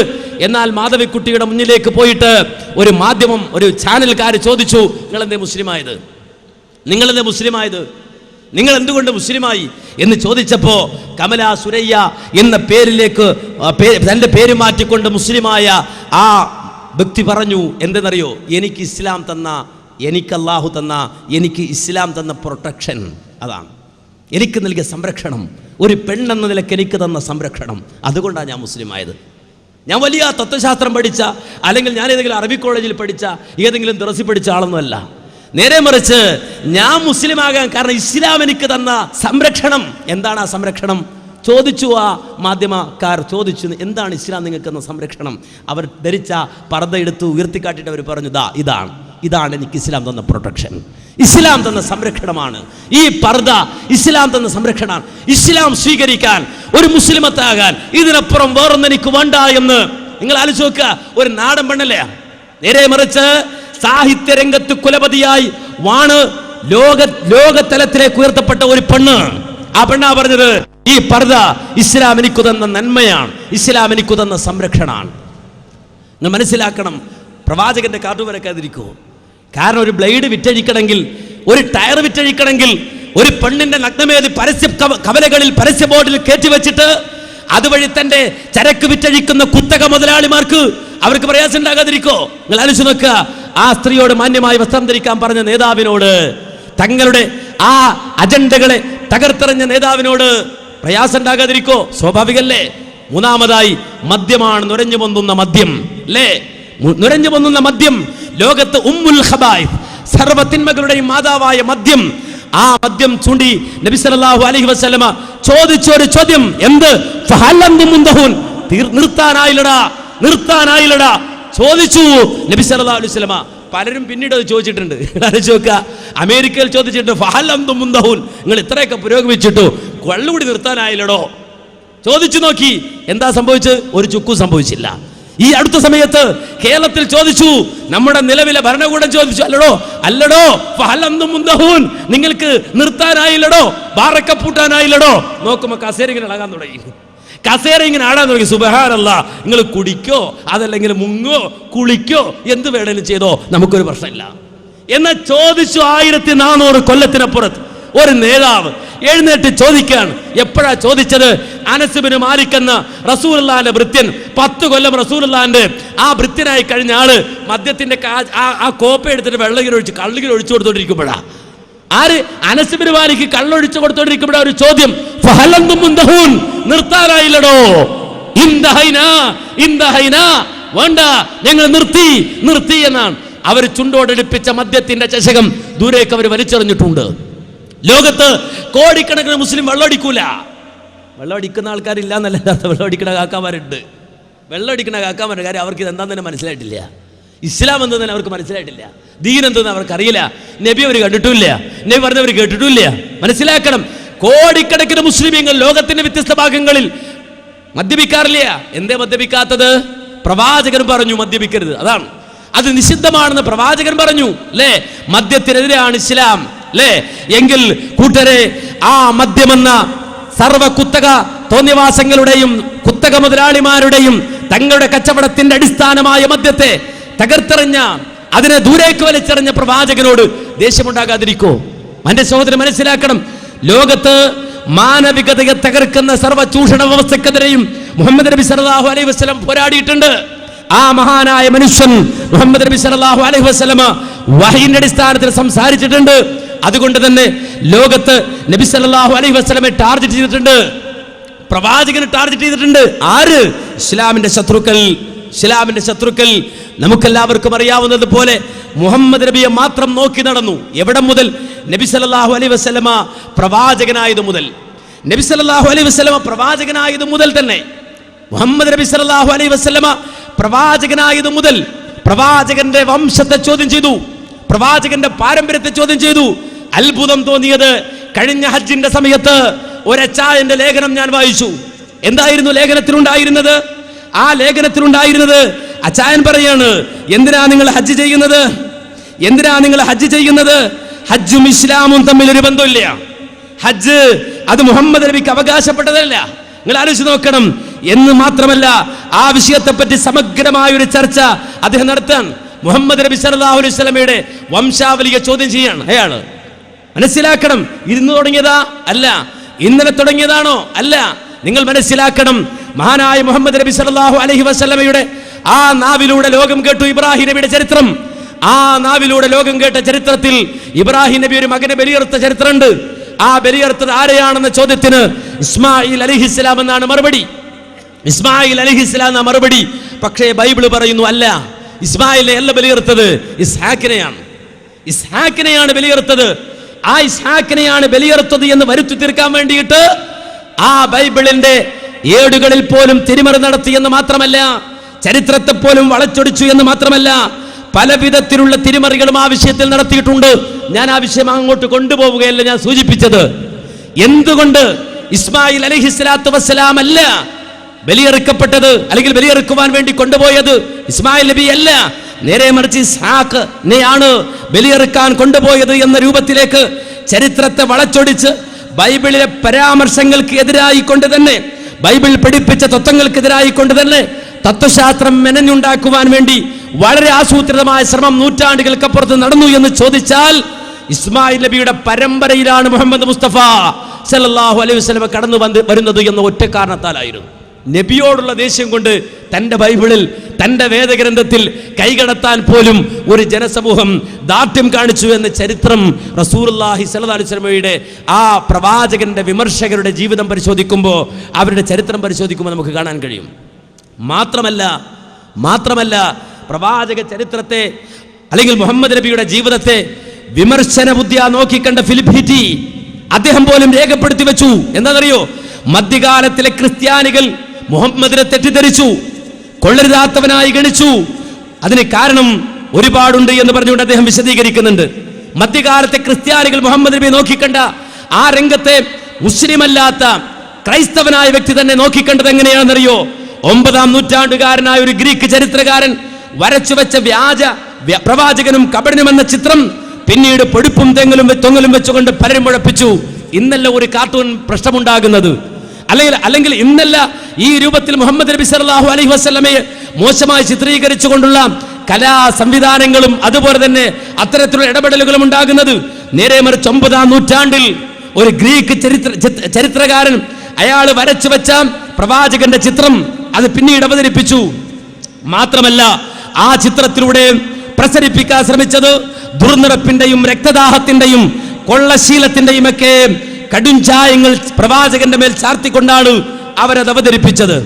മാത്രമല്ല പാദ്രിമാർക്കിടയിൽ മുഹമ്മദ് നബി സല്ലല്ലാഹു അലൈഹി വസല്ലം അന്തിക്രിസ്തുവായി. മാത്രമല്ല അദ്ദേഹത്തിന്റെ മൃതശരീരം ആരുടെ? മുഹമ്മദ് റസൂലുള്ളാഹിയുടെ മയ്യത്ത് ഭൂമിക്കും സ്വർഗത്തിലും ഇടയിൽ എവിടെയോ തൂക്കിയിട്ടിരിക്കുകയാണ് എന്നാണ് അവർ വിശ്വസിച്ചത്. ആര്? പാദ്രിമാർ. മധ്യകാല ക്രിസ്ത്യാനികൾക്കിടയിലെ അച്ഛന്മാർ വിശ്വസിച്ചത് മുഹമ്മദ് നബിയുടെ മയ്യത്ത് സ്വർഗത്തിനും ഭൂമിക്കും ഇടയിൽ എവിടെയോ തൂക്കിയിട്ടിട്ടുണ്ട് എന്നാണ്. മാത്രമല്ല പാശ്ചാത്യ കഥാകാരന്മാർ മുഹമ്മദ് അഥവാ മുഹമ്മദ് നബി സല്ലല്ലാഹു അലൈഹി വസല്ലമയുടെ ആ നാമം, പ്രവാചകന്റെ പേര്, ആ പേരിൽ നിന്ന് വകക്കൊണ്ട മുഹമ്മദ് എന്ന വിഗ്രഹം, ആ വിഗ്രഹമായി ആണ് നബി സല്ലല്ലാഹു അലൈഹി വസല്ലമയായി ഇവർ മനസ്സിലാക്കിയത്. മാത്രമല്ല ആ മുഹമ്മദിനെ പാവ എന്ന ഒരർത്ഥത്തിലേക്ക് അവർ പിന്നീട് മാറ്റി. മാത്രമല്ല ലോകപ്രസിദ്ധനായ സാഹിത്യകാരൻ ഷേക്സ്പിയറിന്റെ റോമിയോ ആൻഡ് ജൂലിയറ്റിൽ ഈ അർത്ഥത്തിൽ മുഹമ്മദ് നബി സല്ലല്ലാഹു അലൈഹി വസല്ലമയുടെ പേരിന് ഈ രൂപത്തിൽ അർത്ഥതലം മാറ്റിക്കൊണ്ട് പ്രയോഗിച്ചു എന്ന് മാത്രമല്ല, വീണ്ടും കാണാം മധ്യകാല ഇംഗ്ലീഷ് നാടകങ്ങളിൽ നബി സല്ലല്ലാഹു അലൈഹി വസല്ലം എന്ന് പറഞ്ഞാൽ, മുഹമ്മദ് നബി എന്ന് പറഞ്ഞാൽ കേവലം ഒരു പൂജാ വിഗ്രഹമാണ് എന്നിവരെ സമർത്ഥിക്കുന്ന ഒരു അവസ്ഥയുണ്ടായി. ഇതൊന്നും എന്റെ വാക്കല്ല, നേരെ മറിച്ച് ഫിലിപ്പ് ഹിറ്റി അത് അപഗ്രഥിച്ചുകൊണ്ട് പറയുകയാണ്, വിശകലനം ചെയ്യുകയാണ്. മുഹമ്മദ് എന്ന് പറഞ്ഞാൽ ഒരു വിഗ്രഹം ആണ് എന്നിവരെ വരുത്തി തീർത്തു. ഈ രൂപത്തിൽ മധ്യകാല ക്രിസ്ത്യാനികൾ മുഹമ്മദ് നബി സല്ലല്ലാഹു അലൈഹി വസല്ലമയെ നേർക്ക് നേരെ മനസ്സിലാക്കുന്ന അവസ്ഥയിൽ നിന്ന് മാറിപ്പോവുകയും ഈ രൂപത്തിൽ മുഹമ്മദ് റസൂലുള്ളാഹി എന്ന് കേൾക്കുമ്പോൾ തന്നെ വേറെന്തൊക്കെയോ ഒരു ചിന്ത അവരുടെ മനസ്സിലേക്ക് കടന്നു വരുന്ന രൂപത്തിൽ അവരുടെ മാനസിക നിലവാരത്തെ വളരെയധികം ബുദ്ധിപരമായി തന്നെ മാറ്റിയെടുക്കുവാൻ വളരെ ശക്തമായ ഇടപെടലുകൾ നടന്നിട്ടുണ്ട് എന്നത് ഞാനും നിങ്ങൾ മനസ്സിലാക്കണം. എന്നാൽ കാലം മാറിയപ്പോഴോ കഥ മാറിയപ്പോഴോ ഇന്ന് മുഹമ്മദ് മുസ്തഫ സല്ലല്ലാഹു അലൈഹി വസല്ലമയെ വിഗ്രഹമായിട്ടല്ല ആളുകൾ കാണുന്നത്. നേരെ മറിച്ച് നബി സല്ലല്ലാഹു അലൈഹി വസല്ലമയെ അതേ ഒരു ചരിത്ര പുരുഷനായി കാണുന്ന ആളുകളുണ്ടായി. മുഹമ്മദ് നബിയുടെ ചരിത്രം വായിക്കുന്ന ആളുകളുണ്ടായി. സ്വാഭാവികമായും അതേ പല ആളുകളും ഈ മുഹമ്മദ് നബിയെ കുറിച്ച് പഠിക്കുന്ന അവസ്ഥയിൽ നിന്ന് ആളുകളെ മാറ്റിയെടുക്കാൻ, മുഹമ്മദ് നബിയുടെ ചരിത്രം വായിക്കാതിരിക്കാൻ, മുഹമ്മദ് നബി ആളുകൾ അറിയാതിരിക്കാൻ കാർട്ടൂണുകളുമായി രംഗത്തിറങ്ങി, സിനിമകളുമായി രംഗത്തിറങ്ങി. മനസ്സിലാക്കണം, ഇത് പഴയ അടവാണ്. മധ്യകാല നൂറ്റാണ്ടുകളിൽ നടത്തി ആ കാലയളവിൽ അവർക്ക് വിജയിക്കാൻ കഴിഞ്ഞിട്ടുണ്ട് എങ്കിൽ ആ പഴയ നമ്പറുകളെ വീണ്ടും അവതരിപ്പിച്ചുകൊണ്ട് പാശ്ചാത്യ ലോബി കടന്നു വന്നു, യുക്തിവാദികൾ കടന്നു വന്നു, മതയുക്തിവാദികളും കടന്നു വന്നു. മാത്രമല്ല ലോകത്ത് മിഷണറികൾ കടന്നു വന്നു. വളരെയധികം വ്യാപകമായി മുഹമ്മദ് നബി സല്ലല്ലാഹു അലൈഹി വസല്ലമയെ സമൂഹ മധ്യത്തിൽ തെറ്റിദ്ധരിപ്പിക്കുന്ന അവസ്ഥയുണ്ടായി. അപ്പോഴാ ചില ആളുകൾ സംരക്ഷകരായി രംഗത്ത് വന്നത്. എന്തിന്റെ സംരക്ഷകർ? മുഹമ്മദ് നബിയുടെ സംരക്ഷകർ. അവരെന്താ ചെയ്യുന്നത്? ഒന്നുമില്ല. മുഹമ്മദ് നബി ആരെങ്കിലും എന്തെങ്കിലും പറഞ്ഞാൽ ഞങ്ങൾ വെച്ചേക്കൂല. മുഹമ്മദ് നബി ആരെന്ത് പറഞ്ഞാലും ഞങ്ങൾ വെച്ചേക്കൂല, ഞങ്ങൾ തകർത്ത് കളയും. അതിന് കേരള മോഡൽ വരുണ്ടായി അല്ലേ? കേരള മോഡലുകൾ ഉണ്ടായി. കഴിഞ്ഞ ദിവസം നിങ്ങൾ പത്രത്തിൽ വായിച്ചില്ലേ? കൈവെട്ട് കേസിലെ പ്രതികൾ ചിരിച്ചുകൊണ്ടാണ് പോയത് ജയിലിലേക്ക്. ചിരിച്ചുകൊണ്ടാണ് പോയത്. കോമാളി ചിരിച്ചിട്ടാ പോയത് ജയിലിലേക്ക്. വിധി വന്നിട്ട് 8 കൊല്ലം എന്നും 2 കൊല്ലം എന്നൊക്കെ കേട്ടപ്പോൾ വളരെയധികം അന്തസ്സായിട്ട് വാവിട്ട് ചിരി വരാതെ സൈക്കിളിൽ നിന്ന് വീണ് ചിരിച്ചിട്ട് ജയിലിലേക്ക് പോയി. ഇസ്ലാമിന് വേണ്ടി വലിയ സേവനം ചെയ്തു. കാര്യം എന്ന് വെച്ചാൽ ഞങ്ങൾ അവൻ്റെ കൈവെട്ടി എന്നാണ് പറഞ്ഞത്. ഇസ്ലാമിന് വേണ്ടി ചെയ്ത വലിയൊരു സേവനമാണത്.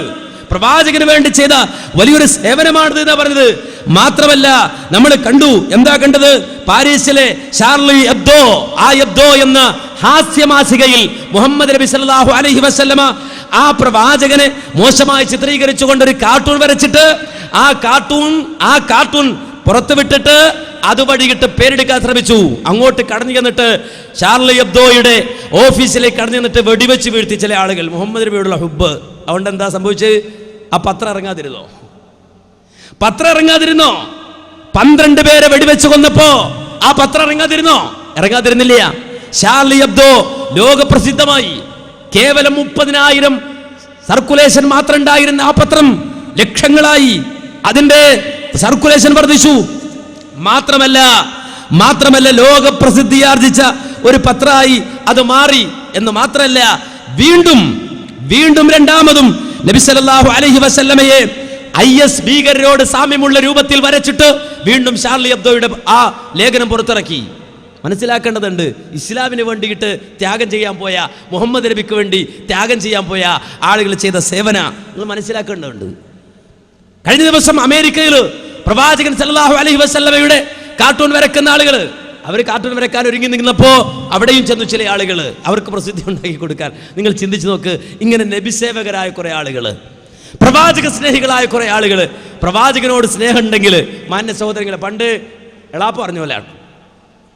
എളാപ്പ പണ്ട് പറഞ്ഞില്ലേ AP പറഞ്ഞൊരു കഥ ഓർമ്മയില്ലേ? എളാപ്പ പണ്ട് പറഞ്ഞു എന്നുവെച്ചാൽ തെരുവിൽ ജംഗ്ഷനിൽ എളാപ്പയുടെ നേരെ ഒരുത്തൻ ഇങ്ങനെ കയർക്കാണ്. അപ്പോഴാണ് മോൻ അങ്ങോട്ട് ചെല്ലണത്. ചെന്നിട്ട് മോൻ പറഞ്ഞു, ഇത്ര എൻ്റെ എളാപ്പ എന്തെങ്കിലും പറഞ്ഞിട്ടുണ്ടല്ലോ. അപ്പോൾ ഇയാൾ ചോദിച്ചു എന്താ ചെയ്യാന്ന് ചോദിച്ചു. ഒന്ന് തൊട്ട് നോക്കൻ്റെ എളാപ്പേ എന്ന് പറഞ്ഞു. ആര്? മോൻ. കൊടുത്തൊരടി. ആർക്കിട്ട്? എളാപ്പക്കിട്ട്. ആരെ? മറ്റേ ആള്. അവിടെ ഇവനെ നോക്കിയിട്ട് ഇനി എന്താന്ന് ചോദിച്ചപ്പോൾ ഇവൻ പറഞ്ഞു, ഇനി ഒന്നുകൂടി തൊട്ട് നോക്കുക എന്ന് പറഞ്ഞു. ഒന്നുകൂടി ഇഞ്ച് തൊട്ട് നോക്കുക എന്ന് പറഞ്ഞു. കൊടുത്ത് ഒന്നുകൂടി എളാപ്പക്കിട്ട്. അപ്പോൾ ഇവനിങ്ങനെ നിൽക്കുന്നുണ്ട്. മൂന്നാമതും ചോദിച്ചു, അല്ല എന്താ ഇനി ചെയ്യേണ്ടത്? ഒന്നുകൂടി ഇഞ്ച് തൊട്ട് നോക്കുക. അപ്പോൾ എളാപ്പ പറഞ്ഞു, പൊന്നു പറയേ, എൻ്റെ നാമം നടക്കിയാൽ തന്നെ ഞാൻ രക്ഷപ്പെടും. ഇതൊന്നും മിണ്ടായിരിക്കുമെന്ന് ചോദിച്ചു എന്നാ. ഇതുപോലെ ഈ രൂപത്തിൽ പ്രവാചക സ്നേഹികളായി കടന്നു വരുന്ന ആളുകളുണ്ടല്ലോ, അവർ നാവിടക്കിയാൽ മതി. ഇപ്പൊ കണ്ടില്ലേ, ഖത്തറിൽ ഫേസ്ബുക്കിൽ നബി സല്ലല്ലാഹു അലൈഹി വസല്ലമക്കെതിരെ ഒരുത്തരൊരു പോസ്റ്റ് ഇട്ടു. ഏതോ ഒരു ചങ്ങാതി, ആക്ക് നബി അറിയില്ല, അള്ളാഹിനെ അറിയില്ല, ദീനും അറിയില്ല, ഇസ്ലാം അറിയില്ല. ഏതെങ്കിലും ശാഖകളിൽ പോയിട്ട് ആ ശാഖകളിൽ അങ്ങേറ്റം ബോധം പോയ ഒരു വിവരമില്ലാത്ത വിവരദോഷികളായ ചില മനുഷ്യരുടെ കാടൻ പ്രസംഗങ്ങൾ കേട്ടിട്ട് വീര്യം മുത്തിട്ട് ഇറങ്ങിത്തിരിക്കുന്ന ചില ഫാസിസ്റ്റ് സംഘടനകളുമായി ബന്ധമുള്ള ആളുകളാണ്. അവര് ഫേസ്ബുക്കിൽ പോസ്റ്റ് ഇട്ടു. ഉടൻ തന്നെ വേറൊരാളത് കണ്ടു. അയാളത് സ്ക്രീൻഷോട്ട് എടുത്തു. എന്നിട്ട് ലോകം മുഴുവൻ കൊടുത്തു. അത് വാട്സാപ്പിലൂടെ എല്ലാവർക്കും അയച്ചു. ഈ ചങ്ങായി അയാളുടെ ഫ്രണ്ട്സിന് മാത്രം അയച്ചത് ലോകം മുഴുവൻ പ്രചരിപ്പിച്ചു. എന്നിട്ടോ അയാൾ ഒരു മാളിൽ സാധനം വാങ്ങാൻ വരുമ്പോ എല്ലാ പ്രവാചക സ്നേഹികളും കൂടെ പോയിട്ട് അയാളെ കിട്ടി തല്ലി. വളഞ്ഞിട്ട് തല്ലിയപ്പോഴോ എന്താ ഉണ്ടായത്? എല്ലാവർക്കും റസൂലുള്ളാഹിയോട് സ്നേഹമായി, പ്രവാചകനോട് എല്ലാവർക്കും സ്നേഹമായി. അതാ സംഭവിച്ചത്? അല്ല. കേരളത്തിന്റെ മണ്ണിൽ, പ്രത്യേകിച്ച് ഞാൻ പറയട്ടെ, ഇന്ന് ഇന്ത്യയുടെ സാഹചര്യത്തിൽ ഈ ഇന്ത്യയെ ഒരു ഫാസിസ്റ്റ് ഇന്ത്യയാക്കാൻ ശ്രമിക്കുന്ന ആളുകൾക്ക്, അവർക്ക് ലോകത്ത് മുഹമ്മദ് നബി സല്ലല്ലാഹു അലൈഹി വസല്ലമയെ മോശമായി ചിത്രീകരിക്കാൻ മാത്രമല്ല, വർഗീയ ധ്രുവീകരണം നടത്തുവാനുള്ള എരകൾ അവർ ഉണ്ടാക്കാൻ ശ്രമിക്കുന്ന എരകളെ നമ്മൾ ഉണ്ടാക്കി കൊടുക്കുന്നു. മനസ്സിലാക്കണം. അവർക്ക് വർഗീയ ഫാസിസ്റ്റ് ശക്തികൾക്ക് അവരുടെ രാഷ്ട്രീയ അടിത്തറ ഉറപ്പിക്കാൻ ആവശ്യമായ സർവ മെറ്റീരിയലുകളും ഉണ്ടാക്കി കൊടുക്കുകയാണ് ഇന്ന് നാം ചെയ്തുകൊണ്ടിരിക്കുന്നത് എന്ന ഒരവസ്ഥ മനസ്സിലാക്കേണ്ടതുണ്ട്. ഇത് ബോധപൂർവം ചെയ്യുന്ന ആളുകൾ വരെയുണ്ട്. ഒരു വേള മുസ്ലിം തന്നെ ചെയ്തോണമെന്നില്ല കേട്ടോ, അത് മുസ്ലിമീങ്ങൾ തന്നെ ചെയ്തോണമെന്നില്ല. ഈ രൂപത്തിൽ പ്രവാചകനെ നിന്ദിക്കുവാൻ വേണ്ടി ചില ആളുകൾ രംഗത്ത് വരുന്നു. അവരെ തല്ലാൻ വേണ്ടി കുറെ ആളുകൾ പോകുന്നു. അത് എന്നിട്ട് വൈറലാകുന്നു. അതിന്റെ വീഡിയോ ക്ലിപ്പ് പ്രചരിപ്പിക്കപ്പെടുന്നു. അവസാനം മറ്റു സമൂഹങ്ങൾക്ക് അരക്ഷിത ബോധമുണ്ടാകുന്നു. മുസ്ലിമീങ്ങളെ ഉന്മൂലനം ചെയ്യണം, ഇവരെ കൊണ്ട് നാശമായി എന്നൊരു ബോധം ആളുകളെ മനസ്സിലേക്ക് കൊണ്ടുവരുവാൻ വേണ്ടിയുള്ള ഫാസിസ്റ്റ് അജണ്ടകൾക്ക് അരിചേർന്നുകൊണ്ട് അവരുടെ അജണ്ടകൾക്കൊപ്പിച്ചു നീങ്ങുന്ന ഒരു തലമുറയായി ഇന്നത്തെ മുസ്ലിം ഉമ്മത്ത് മാറിപ്പോകുന്നുണ്ട് എന്നത് ഞാനും നിങ്ങളും തിരിച്ചറിയേണ്ടതുണ്ട്. നബി സല്ലല്ലാഹു അലൈഹി വസല്ലമയോട് സ്നേഹമുണ്ടോ എങ്കിൽ നമുക്ക് കടന്നു ചെല്ലാം നബി സല്ലല്ലാഹു അലൈഹി വസല്ലമയുടെ ജീവിതവുമായിട്ട്. ആരുടെ മുന്നിലേക്ക്? പ്രവാചക വിമർശകന്മാരുടെ മുന്നിലേക്ക്. ആരാണ് റസൂലുള്ളാഹിയെ വിമർശിക്കാൻ വന്നത്? അവന്റെ മുന്നിലേക്ക് കടന്നു ചെല്ലാം. മുഹമ്മദ് നബിയും കൂട്ടിയിട്ട് ചെല്ലാം. നമുക്ക് ചെല്ലാം, എനിക്കു ചെല്ലാം, നിങ്ങൾക്ക് ചെല്ലാം. ആ റസൂലുള്ളാഹിന്റെ മുന്നിൽ, ആ ഹബീബിന്റെ മുന്നിൽ അവൻ തല താഴ്ത്തും. റസൂലുള്ളാഹിന്റെ വിമർശകർ ആരായിരുന്നാലും തല താഴ്ത്തുമെന്നത് ഒരു തെളിവല്ല, രണ്ട് തെളിവല്ല, 1000 തെളിവുകൾ റസൂലുള്ളാഹിന്റെ ജീവിത കാലഘട്ടം മുതൽ ലോകാവസാനം വരെ ഈ ലോകത്ത് ആ രൂപത്തിലുള്ള അവസ്ഥകൾ നിലനിൽക്കുമെങ്കിൽ ആ കാലഘട്ടം വരെ അതിന് തെളിവുകൾ കണ്ടെത്താൻ സാധിക്കും. ഒരു സംശയമില്ല. മുഹമ്മദ് നബിയുടെ ജീവിതം മുതൽ അവിടെ നിങ്ങോട്ട് പരിശോധിച്ചാൽ എവിടെയും നബി സല്ലല്ലാഹു അലൈഹി വസല്ലമയുടെ വിമർശകർ ആ റസൂലുള്ളാഹിയെ അറിയുമ്പോ, റസൂലുള്ളാഹിയെ കാണുമ്പോൾ ഒരു മാറുകൻ. എത്രയോ ചരിത്രം ഹദീസിൽ നിന്ന് ഒരുപാട് കേട്ടിട്ട് നമ്മള്. ബുഖാരിയുടെ ഹദീസിലുണ്ട്, സ്വഹാബികളായ ചില ആളുകൾ പറയാൻ, എന്റെ ജീവിതത്തിൽ ഞാൻ ഏറ്റവും അധികം വെറുത്ത ഒരു മനുഷ്യൻ മുഹമ്മദ് നബിയാണ്. മുഹമ്മദിനെയാണ് ഞാൻ ഏറ്റവും അധികം വെറുത്തത്. പക്ഷെ ജീവിതത്തിന്റെ ഒരു വേളയിൽ ഞാൻ ഏറ്റവും അധികം ഇഷ്ടപ്പെട്ടത് എന്റെ നേതാവിനെയാണ്. ആലോചിച്ച് നോക്കുക. ഊരിപ്പിടിച്ച വാളുമായി വീട്ടിൽ നിന്ന് ഇറങ്ങിയ ആളാണ് ആര്? ഉമർ. എന്തിനാ ഇറങ്ങിയത്? എങ്ങോട്ടാ? നീ മുഹമ്മദിനെ കൊല്ലാൻ പോവാണെന്നാ പറഞ്ഞത്. ഊരിപ്പിടിച്ച വാളുമായി വീട്ടിൽ നിന്നിറങ്ങിയ ഉമർ എങ്ങോട്ടാ പോകുന്നത്? ചോദ്യം. ഞാൻ മുഹമ്മദിനെ വധിക്കാൻ പോവാൻ, മുഹമ്മദിന്റെ തലയെടുക്കാൻ പോവാൻ. അങ്ങനെ ഊരിപ്പിടിച്ച വാളുമായിട്ട് മുഹമ്മദ് റസൂലുള്ളാഹിയുടെ തലയെടുക്കാൻ പോയ ഉമർ, ആ ഉമർ തന്നെയാണ് മുഹമ്മദ് നബി മരിച്ചു എന്ന് കേട്ടപ്പോ, മാത്ത റസൂലുള്ളാഹ്, അല്ലാഹുവിന്റെ റസൂൽ മരിച്ചു എന്ന് കേട്ടപ്പോ, മാമാത്ത റസൂലുള്ളാഹ്, എന്റെ നേതാവ് മരിച്ചിട്ടില്ലടാ, എന്റെ നേതാവ് മരിക്കൂലടാ എന്ന് വിളിച്ചു പറഞ്ഞത്. മാത്രമല്ല വാളൂരിയിട്ട് അദ്ദേഹം പറഞ്ഞു, എന്റെ നേതാവ് മരിച്ചെന്ന് ഏതെങ്കിലും മുനാഫിക്ക് പറഞ്ഞാൽ അവന്റെ തല ഞാൻ എടുക്കും. ആരാ പറഞ്ഞത്? റസൂലുള്ളാഹിന്റെ തലയെടുക്കാൻ വീട്ടിൽ നിന്ന് വാളൂരിയിട്ട് ഇറങ്ങിയ ആള്. നബി മരിച്ചു എന്ന് കേട്ടപ്പോ പറയുന്നത് എന്താ? നബി മരിച്ചെന്ന് ആരെങ്കിലും പറഞ്ഞാൽ അവന്റെ തല ഞാൻ എടുക്കും. ഇതാണ് ലോകത്ത് നടന്ന അത്ഭുതം. ഇത് അന്ന് മാത്ര സ്വഹാബത്തിനിടയിൽ മാത്രമാണോ? അല്ലല്ലോ. നമ്മുടെയൊക്കെ ഓർമ്മയിലല്ലേ, ഏതാനും വർഷങ്ങൾക്ക് മുമ്പല്ലേ എന്ത് നമ്മൾ കേട്ടത്? സ്വിറ്റ്സർലൻഡിൽ വളരെ വ്യാപകമായി ആന്റി മിനാരറ്റ് ക്യാമ്പയിൻ നടത്തി. എന്തിനാ? സ്വിറ്റ്സർലൻഡിൽ ഒരു പള്ളിയും പാടില്ല എന്ന് വാദിച്ചിട്ട്, ഈ സ്വിറ്റ്സർലൻഡിൽ ഒരു പള്ളിയും ഉണ്ടാകരുത് എന്ന് വാദിച്ചുകൊണ്ട് വളരെ ശക്തമായിട്ട് പ്രചരണം നടത്തുക മാത്രമല്ല, അതിനു വേണ്ടിയിട്ട് ഒരു പാർട്ടി തന്നെ, സ്വിസ് പീപ്പിൾസ് പാർട്ടി എന്ന രൂപത്തിൽ ഒരു പാർട്ടി തന്നെ രംഗത്ത് വന്നിട്ട് അതിന് നേതൃത്വം വഹിച്ച ഡാനിയൽ സ്ട്രീക്ക്, അദ്ദേഹം വളരെ ശക്തമായി അവിടുത്തെ പള്ളികൾക്കെതിരെ പ്രചാരണം നടത്തി അല്ലേ? എന്തുകൊണ്ട്? ക്രൈസ്തവ മിഷണറി പ്രവർത്തകനായിരുന്നു അദ്ദേഹം. ആര്? Daniel streak. അതുകൊണ്ട് മുഹമ്മദ് നബി സല്ലല്ലാഹു അലൈഹി വസല്ലമയും അതുപോലെ തന്നെ വിശുദ്ധ ദീനും വിശുദ്ധ ഇസ്ലാമും ലോക സമൂഹത്തിന് നാശമാണ്. അത് സ്വിറ്റ്സർലൻഡിന് മാത്രമല്ല, അതുപോലെ തന്നെ പാരീസിന് മാത്രമല്ല, അതുപോലെ തന്നെ പാശ്ചാത്യ സമൂഹത്തിന് മാത്രമല്ല, ലോകത്തിന് തന്നെ നാശമാണ്. അതുകൊണ്ട് ഒരൊറ്റ പള്ളിയും ഉണ്ടാകരുത്, അത് തീവ്രവാദത്തിന്റെയും ഭീകരവാദത്തിന്റെയും കേന്ദ്രമാണ് എന്ന് വാദിച്ചുകൊണ്ട് കടന്നു വന്ന ഡാനിയൽ സ്ട്രീക്ക് അവസാനം അദ്ദേഹം തന്റെ വാദത്തിന് കൂടുതൽ തെളിവുകൾ കിട്ടണമെന്ന് അന്വേഷിച്ചുകൊണ്ട് പ്രവാചക ചരിത്രത്തിലേക്ക് അദ്ദേഹം നോക്കി, ഖുർആനിലേക്ക് അദ്ദേഹം നോക്കി, പ്രവാചക ചരിത്രത്തിലേക്ക് നോക്കി. എന്തിന്? തന്റെ വാദത്തിന് തെളിവുണ്ടാക്കാൻ അദ്ദേഹം നോക്കിയത്.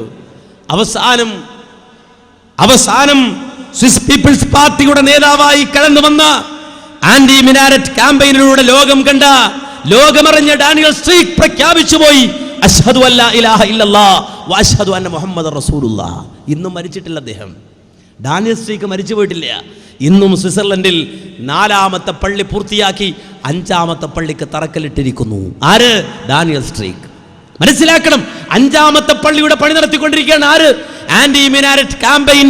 അതിന്റെ നേതാവായി, അതിന്റെ തലവനായി വന്ന ആളെങ്കിൽ, മാന്യ സഹോദരങ്ങളെ, മുഹമ്മദ് നബി സല്ലല്ലാഹു അലൈഹി വസല്ലമക്കെതിരെ നീങ്ങിയ ആ ആളുകൾ പ്രവാചകന്റെ അനുയായികളായി മാറിയ ഒരു ചരിത്രം ഉണ്ട് എങ്കിൽ നിങ്ങൾ ആലോചിച്ച് നോക്കുക. ആ ചരിത്രത്തിന് ആവർത്തനമുണ്ട് എങ്കിൽ നാം മനസ്സിലാക്കുക, ഇസ്ലാമിക വിമർശകരുടെ അതുപോലെ മുഹമ്മദ് നബിയുടെ വിമർശകരുടെ മുന്നിലേക്ക് കടന്നു ചെന്നിട്ട് നമുക്ക് നിർവഹിക്കാനുള്ള ബാധ്യത മുഹമ്മദ് നബിയുടെ ആ ജീവിതം എന്തെന്ന് അവർക്ക് കാണിച്ചു കൊടുക്കലാണ്, മുഹമ്മദ് നബിയെ പരിചയപ്പെടുത്തലാണ്, മുഹമ്മദ് നബി സല്ലല്ലാഹു അലൈഹി വസല്ലമയെ സംബന്ധിച്ച് അവർക്ക് വിശദീകരിച്ചു കൊടുക്കലാണ്, മുഹമ്മദ് നബി സല്ലല്ലാഹു അലൈഹി വസല്ലമ കാണിച്ച കാരുണ്യം എന്താണ് എന്ന് അവർക്ക് പറഞ്ഞു കൊടുക്കലാണ്. അല്ലേ? പ്രവാചകന്റെ കാരുണ്യം അതുപോലും ഇന്നിവിടെ ചർച്ചയായി. പല ആളുകളും നബി സല്ലല്ലാഹു അലൈഹി വസല്ലമ കരുണാമയനായിരുന്നു, കാരുണ്യമുള്ള ആളായിരുന്നു എന്ന് പറഞ്ഞാൽ അത് ശരിയല്ല, അത് ഷണ്ടനാണെന്ന് ആളുകൾ നബിയെക്കുറിച്ച് തെറ്റിദ്ധരിക്കും, നബി ഒരു പ്രതികരണമില്ലാത്ത ആളാണെന്ന് തെറ്റിദ്ധരിക്കും എന്നൊക്കെ പറഞ്ഞുകൊണ്ട് നബി സല്ലല്ലാഹു അലൈഹി വസല്ലമയുടെ ചരിത്രത്തെ പോലും വക്രീകരിക്കാൻ ശ്രമിക്കുന്ന ആളുകൾ നമ്മുടെ നാട്ടിലുണ്ട്. എന്നാൽ ഈ രൂപത്തിലുള്ള പ്രവർത്തനങ്ങളൊക്കെ നടക്കുമ്പോൾ മുസ്ലിം ഉമ്മത്തിനെ സംബന്ധിച്ചിടത്തോളം നമ്മൾ പറഞ്ഞു കൊടുക്കണം, നമ്മുടെ നേതാവിനെ സംബന്ധിച്ച്, മുഹമ്മദ് റസൂലുള്ളാഹി സ്വല്ലല്ലാഹു അലൈഹി വസല്ലമയെ സംബന്ധിച്ച്, ആ പ്രവാചകന്റെ ജീവിതത്തെ സംബന്ധിച്ച്, ആ പ്രവാചകന്റെ ഇടപെടലുകളെ സംബന്ധിച്ച്, ആ പ്രവാചകൻ സമർപ്പിച്ച ജീവിതത്തിൻ്റെ ആശയങ്ങളെ സംബന്ധിച്ച്. നബി സല്ലല്ലാഹു അലൈഹി വസല്ലമ ഒരിക്കലും ഒരു വർഗീയവാദിയായിട്ടില്ല. അപ്പോൾ നമുക്കറിയാം, ലോകത്ത് ഭീകരവാദ പ്രസ്ഥാനങ്ങളൊക്കെ വളരെ ശക്തമായിട്ട് കടന്നു വരികയാണ്. IS എന്ന പേര്, ദായിഷ് എന്ന പേര് മാത്രമല്ല പല നിലക്കും ലോകത്ത് വളരെ വ്യാപകമായി കടന്നു വരുന്നത് മാത്രമല്ല, പുതിയൊരു ട്രെൻഡ് എന്താണെന്ന് ചോദിച്ചാൽ വരുന്നവരൊക്കെ സലഫിയാണ്. നിങ്ങൾ ശ്രദ്ധിച്ചോ? വരുന്നവരൊക്കെ സലഫികളാണ്. എന്നീ വരുന്നവരൊക്കെ സലഫി എന്ന് പറയുന്നത്, ഈ വരുന്ന IS ആണെങ്കിലും അതുപോലെ തന്നെ ഇത്തരത്തിലുള്ള ആളുകളൊക്കെ ഇവരൊക്കെ സലഫികളാണ്, എല്ലാവരും സലഫികളാണ്. സലഫി ഇട്ടിട്ടൊരു കളിയില്ല.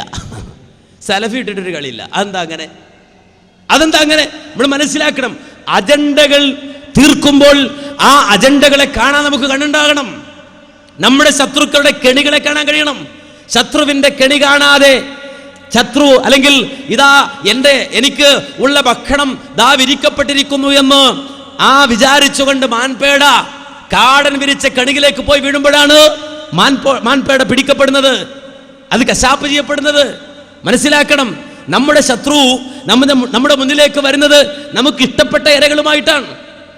ഒരു മത്സ്യം പിടിക്കാൻ പോണ ആള് ചൂണ്ടക്കൊളുത്തിൽ കൊളുത്തത് മത്സ്യത്തിന് ഏറ്റവും ഉറപ്പുള്ള, മത്സ്യത്തിന് വിരോധമുള്ളൊരു സാധനം ആയിരിക്കില്ല, മത്സ്യത്തിന് ഏറ്റവും ഇഷ്ടപ്പെട്ട ഒന്നായിരിക്കും ആ ചൂണ്ടക്കൊളുത്തിൽ കൊളുത്തുക.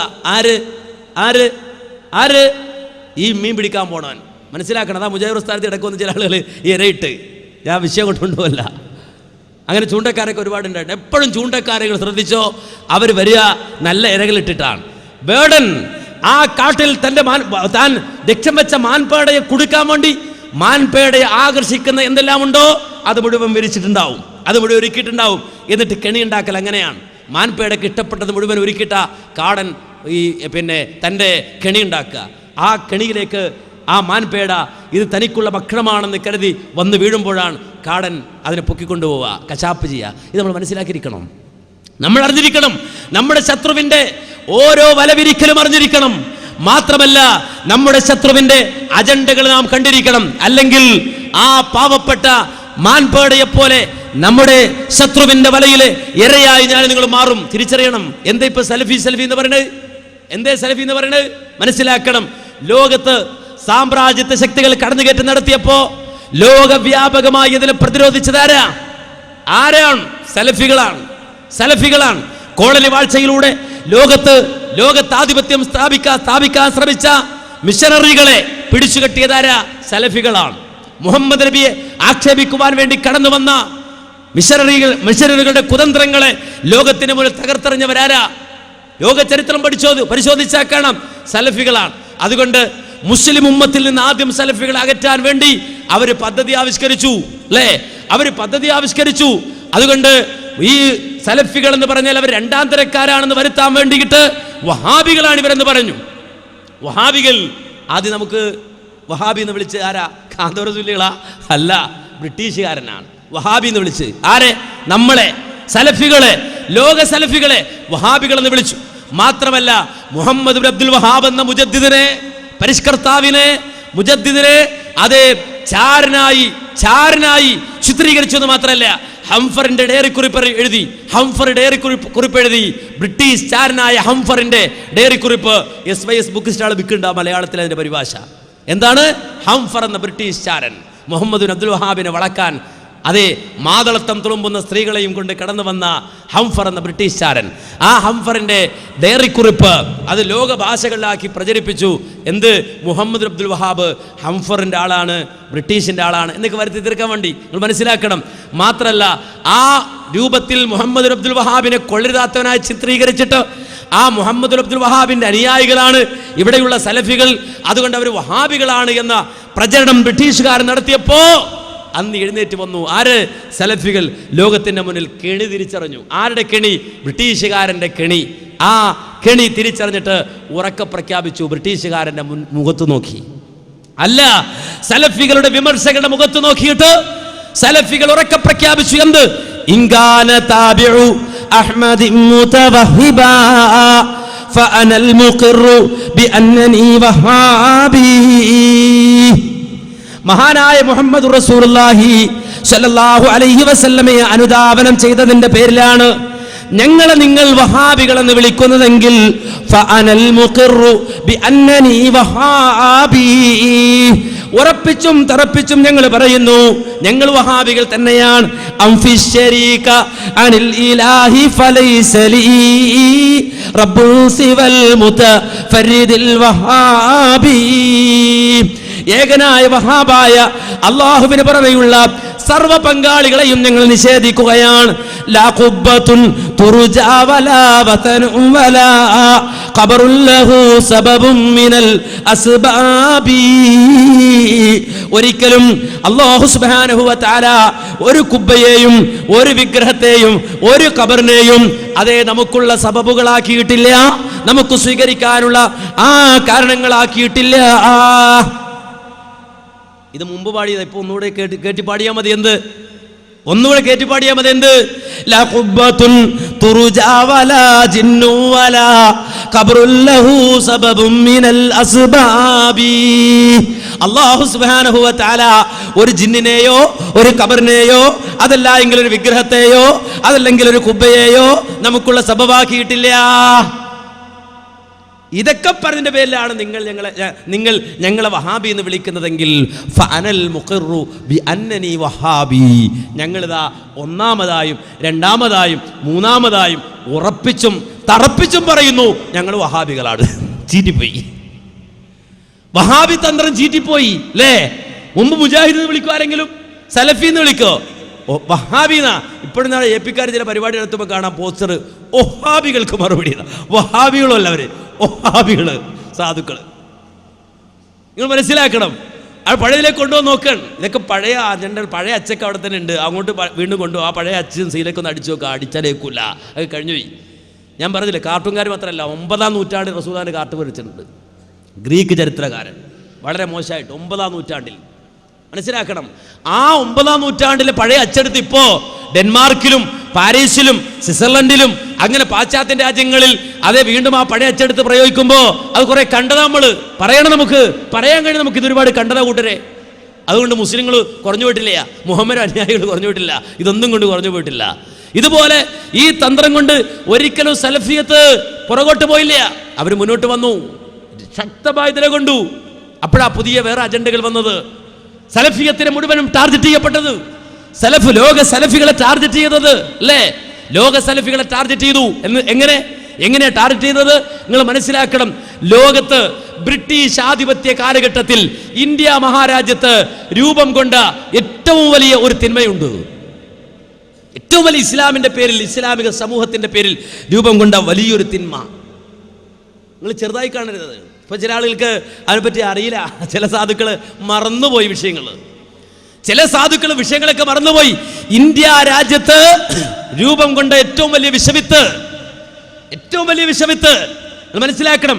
തെളിവുകൾ കൊണ്ട് സംസാരിക്കാൻ കഴിയുന്ന രൂപത്തിൽ, തെളിയിക്കാൻ കഴിയുന്ന രൂപത്തിൽ ബ്രിട്ടീഷ് ആധിപത്യ ഇന്ത്യയിൽ, ഇന്ത്യ രാജ്യത്ത് പഞ്ചാബിലെ പത്താംകോട്ടിൽ രൂപം കൊണ്ട വലിയൊരു വിഷവിത്ത്.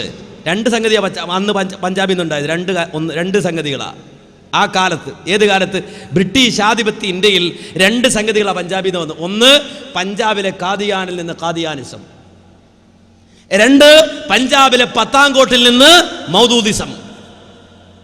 എന്താ മൗദൂദിസം ലോകത്ത് ചെയ്തത്? ലോകത്ത് മൗദൂദിസം ചെയ്തത് എന്താണെന്ന് ചോദിച്ചാൽ, ഇസ്ലാമിന്റെ ലേബലൊട്ടിച്ചുകൊണ്ട് വർഗീയ ചിന്തകളെ ലോകത്ത് പ്രസരിപ്പിച്ചു എന്നുള്ളതാണ്. ഇത് ഒരു ആരോപണമോ അല്ല എങ്കിൽ ഒരു ആക്ഷേപമോ അല്ല. ചില സംഗതികൾ പറയുമ്പോൾ അങ്ങനെയാണല്ലോ, ചില യാഥാർത്ഥ്യം പറയുമ്പോൾ അങ്ങനെയല്ലോ. ഇത് ആരോപണമാണെന്നാ. ഒരാളുടെ ശ്രദ്ധ ചില യാഥാർത്ഥ്യങ്ങൾ പറയുമ്പോൾ ഇത് ആരോപണമാണെന്നാ. ഇത് ആരോപണമല്ല. രാക്ക് ശബ്ദിടേണ്ട കാര്യമില്ല. ഒരിക്കലും ഇത് ആരോപണമല്ല. നേരെ മറിച്ച് ഈ സംഗതികൾ ലോകത്ത് കാര്യങ്ങളെ നോക്കിക്കണ്ടവർ, കാര്യങ്ങളെ വീക്ഷിച്ച ആളുകൾ മുഴുവനും അംഗീകരിച്ചിട്ടുണ്ട്. ഒരുപാട് തെളിവുകളുണ്ട്. ഞാൻ കൂടുതൽ വിശദീകരിക്കുന്നില്ല. ഒരേ ഒരു സംഗതി മാത്രം പറയാം. എന്താണെന്നറിയോ? എന്താണ് ഈ അടുത്ത കാലഘട്ടത്തിൽ ഈജിപ്തിന്റെ മണ്ണിൽ നമുക്കറിയാം, ഇടയ്ക്ക് കേട്ടു മുല്ലപ്പൂ വിപ്ലവം എന്നാണ് അല്ലേ? നമ്മുടെ നാട്ടിലെ ജമാഅത്തുകാരൊക്കെ ഈജിപ്തിലെ തഹരീർ സ്ക്വയറിലാണ് നടന്നത്. അവിടെ കുറേ ഫേസ്ബുക്ക് ജീവികൾ കൂടി എന്നാണ് പറഞ്ഞത്. ഫേസ്ബുക്ക് ജീവികൾ എങ്ങനെ കൂടി എന്നൊക്കെ വേറെ ചർച്ച ഉണ്ടായിക്കോട്ടെ, അങ്ങോട്ട് ഞാൻ പോടില്ല. പെട്ടെന്നൊരു ഫേസ്ബുക്കിൽ കുറേ ആൾക്കാർ ഇങ്ങോട്ട് വരിക, ഓരൊക്കെ കൂടി തഹരീർ സ്ക്വയറിൽ പോവുക, എന്നിട്ട് നിലവിലുള്ള ഭരണകൂടത്തേക്ക് അട്ടിമറിക്കുക, പെട്ടെന്ന് തന്നെ അവിടെ ഭരണകൂടമൊക്കെ ഇട്ട് മാറുക, എന്നിട്ട് അമേരിക്കൻ പാവ ഭരണകൂടം ഇങ്ങനെ വരിക. നിങ്ങൾ ചിന്തിച്ച് നോക്കുക, എത്ര പെട്ടെന്ന് ആ കാര്യങ്ങളൊക്കെ അട്ടിമറിച്ച് അല്ലേ? ഇങ്ങനെയൊക്കെ ഫേസ്ബുക്ക് ഭയങ്കര വിപ്ലവമായിരുന്നല്ലോ. എന്ത് അറബ് രാജ്യത്ത് മാത്രം ഫേസ്ബുക്ക് വിപ്ലവം നടന്നത്? എവിടെയെങ്കിലും ഒരു മുസ്ലിം ഭരണാധികാരി ഭരിക്കണമെങ്കിൽ അവിടെ മാത്രം എന്താണോ ഫേസ്ബുക്ക് വിപ്ലവം നടന്നത്? ഇവിടെ അമേരിക്കയില്ലേ, യൂറോപ്പില്ലേ? അവിടെ എന്താ ഫേസ്ബുക്ക് വിപ്ലവം നടക്കൂല? അവിടെ ഒരു വിപ്ലവം ഇല്ല. അവിടെയൊക്കെ സമാധാനപരമായിട്ട് കാര്യം പോവുക അല്ലേ? എവിടെങ്കിലും ഒരു മുസ്ലിം ഭരണകൂടം ഉണ്ടെങ്കിൽ, ഇസ്ലാമിക ഭരണകൂടം ഞാൻ പറയണില്ല, ഒരു മുസ്ലിം ഭരണകൂടം ഉണ്ടെങ്കിൽ അവിടെ മാത്രം ഫേസ്ബുക്ക് വിപ്ലവം നടക്കുക അല്ലേ? അതിന്റെ അലയൊലികൾ എവിടെ? ബഹ്റൈനിൽ വരെ, സൗദി അറേബ്യയില് അല്ലേ, ഈജിപ്തില് അത് വിജയിച്ചു, സുഡാനില് അല്ലേ, ഇവിടെയൊക്കെ നടന്നു. അപ്പോഴൊക്കെ കേരളത്തിന്റെ മണ്ണിൽ തഹരീർ സ്ക്വയറുകൾ ഉണ്ടാക്കി ചില ആളുകൾ സ്ക്വയർ ഉണ്ടാക്കി. ഇവിടെ വട്ടത്തിൽ റമളാൻ മാസത്തിൽ വരെ സ്ക്വയർ ഉണ്ടാക്കിയിരുന്ന ആൾക്കാരുണ്ട് ഇവിടെ കേരളത്തിൽ. എവിടെ പോയാലും മുല്ലപ്പൂവിന് ഭയങ്കര മണമായിരുന്നു. മുല്ലപ്പൂ വിപ്ലവം. എവിടെ നോക്കിയാലും പോസ്റ്റർ നോക്കിയാൽ മുല്ലപ്പൂ. അതുപോലെ തന്നെ എല്ലായിടത്തും പുതിയ മുല്ലപ്പൂവിൻ്റെ പുതിയ ഐറ്റംസ് ഒക്കെ ആയിട്ട് ഭയങ്കര വിപ്ലവമായിരുന്നു ഇവിടെ. ഇപ്പോഴെവിടെ മുല്ലപ്പൂ കാണുന്നുണ്ടോ? മുല്ലപ്പൂവിന് വല്ല ചിലവുണ്ടോ? സ്ക്വയർ ഉണ്ടോ ഇപ്പോൾ? ഇല്ല. അന്നേ ഞങ്ങൾ പറഞ്ഞു ഇത് മുല്ലപ്പൂ അല്ല, ചേമ്പുമ്പൂവാണ്. ഭയങ്കര നാട്ടായിരിക്കും, ചേമ്പുമ്പൂവാണ് അന്ന് പറഞ്ഞു. നമ്മൾ വെറുതെ പറഞ്ഞല്ല. അന്നത്തെ നിരീക്ഷകർ, ആ നിരീക്ഷകരുടെ തെളിവുകൾ ഉദ്ധരിച്ചുകൊണ്ടാണ് പറഞ്ഞത്. അന്ന് നിരീക്ഷിച്ച ആളുകളുണ്ട്, അന്നത്തെ ഇഖ്വാനികളുടെ കുതന്ത്രങ്ങളെ നിരീക്ഷിച്ച ആളുകളുണ്ട്. ആ ഇഖ്വാനികളുടെ കുതന്ത്രങ്ങൾ നോക്കിയിട്ട് ഇഖ്വാനിസത്തിന്റെ സഹചാരികൾ പോലും അന്ന് എഴുതിയ റിപ്പോർട്ടായത്. അശ്ശർഖ് പത്രത്തിൽ വന്ന റിപ്പോർട്ട് ഞാൻ ഓർക്കാണ്. ഇത് ആദ്യമായി ഞാൻ വായിക്കുന്നത്, മുജാഹിദ് പണ്ഡിതന്മാർ വായിക്കുന്നത് എറണാകുളം മുഖാമുഖം, ജമാഅത്ത് ഇസ്ലാമിക്കെതിരെ മുഖാമുഖം നടക്കുമ്പോഴാണ്. അതിൻ്റെ തലേന്നാണ് ഈ പത്രം ഇറങ്ങിയത്. 2011 29/2/2011 അശ്ശർഖ്. ആ അശ്ശർഖ് പത്രത്തിൽ ഫഹ്മി ഹുവദിയുടെ റിപ്പോർട്ട്, ഇഖ്വാനി സഹചാരിയായ, ഇഖ്വാൻ മുസ്ലിമിന്റെ സഹചാരിയായ ഫഹ്മി ഹുവൈദിയുടെ റിപ്പോർട്ടാണ്. അദ്ദേഹത്തിന്റെ ഒരു കോളമാണിത്, അശ്ശർഖ് പത്രത്തിൽ വന്നത്. അദ്ദേഹം ചോദിച്ചു ഇഖ്വാനികളോട്, മാ തഹരീർ അം ലാദു അലി, നിങ്ങൾ എവിടെയാണ്? തഹരീർ സ്ക്വയറിലാണോ അതോ അവിടുത്തെ ഈജിപ്തിലെ ആ കൊട്ടാരങ്ങളുടെ അന്തിപ്പുറങ്ങളിൽ പുറത്ത് ഒരു നായെപ്പോലെ നിങ്ങൾ വാലാട്ടി വിളിക്കുവാൻ കാത്തിരിക്കുകയാണോ എന്ന് ചോദിച്ചുകൊണ്ട് അന്ന് ഫഹ്മി ഹുവൈദി എഴുതിയ ലേഖനായത്. അന്ന് എപ്പോ ഈജിപ്തിൽ മുല്ലപ്പൂ വിപ്ലവം നടക്കുമ്പോ, തഹരീർ സ്ക്വയറിൽ ആളുകൾ വളഞ്ഞിരിക്കുമ്പോ അവിടുത്തെ ഇഖ്വാനികളെ നോക്കിയിട്ട് ചോദിച്ചതാണ് ആര്? ഫഹ്മി ഹുവൈദി, മാ തഹരീർ അം ലദു അലി, നിങ്ങൾ എവിടെയാണ്? തഹരീർ സ്ക്വയറിലാണോ അതല്ല അന്തപ്പുരങ്ങളിൽ വലാട്ടി നിൽക്കുകയാണോ എന്ന് ചോദിച്ചുകൊണ്ട് എഴുതിയ ലേഖനാണ്. ഞാൻ വിഷയം കൊണ്ട് കൊണ്ടുപോവുകയല്ല, നേരെ മറിച്ച് ആ രംഗത്ത് വളരെ ശക്തമായി ഇടപെടലുണ്ടായി. പിന്നീട് നമുക്കറിയാം ഈജിപ്തിന്റെ അവസ്ഥ, പിന്നീട് ഇഖ്വാൻ മുസ്ലിം ചർച്ച ചെയ്യപ്പെട്ടു. ഇന്ന് അവിടുന്ന് അതും തെറിച്ചുപോയി. ആ രംഗത്ത് പലപ്പോഴും ഇഖ്വാന്റെ സഹചാരിയായി ജീവിക്കുകയും ആ ഇഖ്വാൻ മുസ്ലിമിന്റെ സഹചാരിയായി രംഗത്ത് വരികയും, എന്നാൽ ചില രംഗങ്ങളിൽ ആ ഇഖ്വാൻ മുസ്ലിമിന്റെ ദുരന്തങ്ങളെ ലോകത്തിന്റെ മുന്നിൽ ബോധ്യപ്പെടുത്തുകയും ചെയ്ത ആളാ ഫഹ്മി ഹുവൈദി.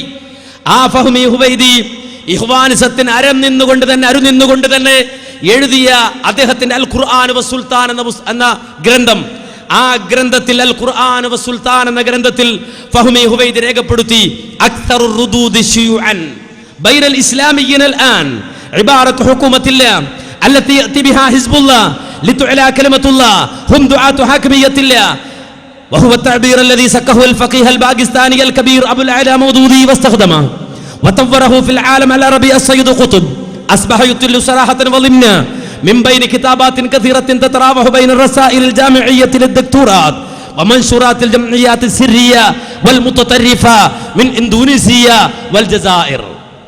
നിങ്ങൾ മനസ്സിലാക്കണം, ഇതിന് പരിഭാഷ തേടി അറിയണ്ട.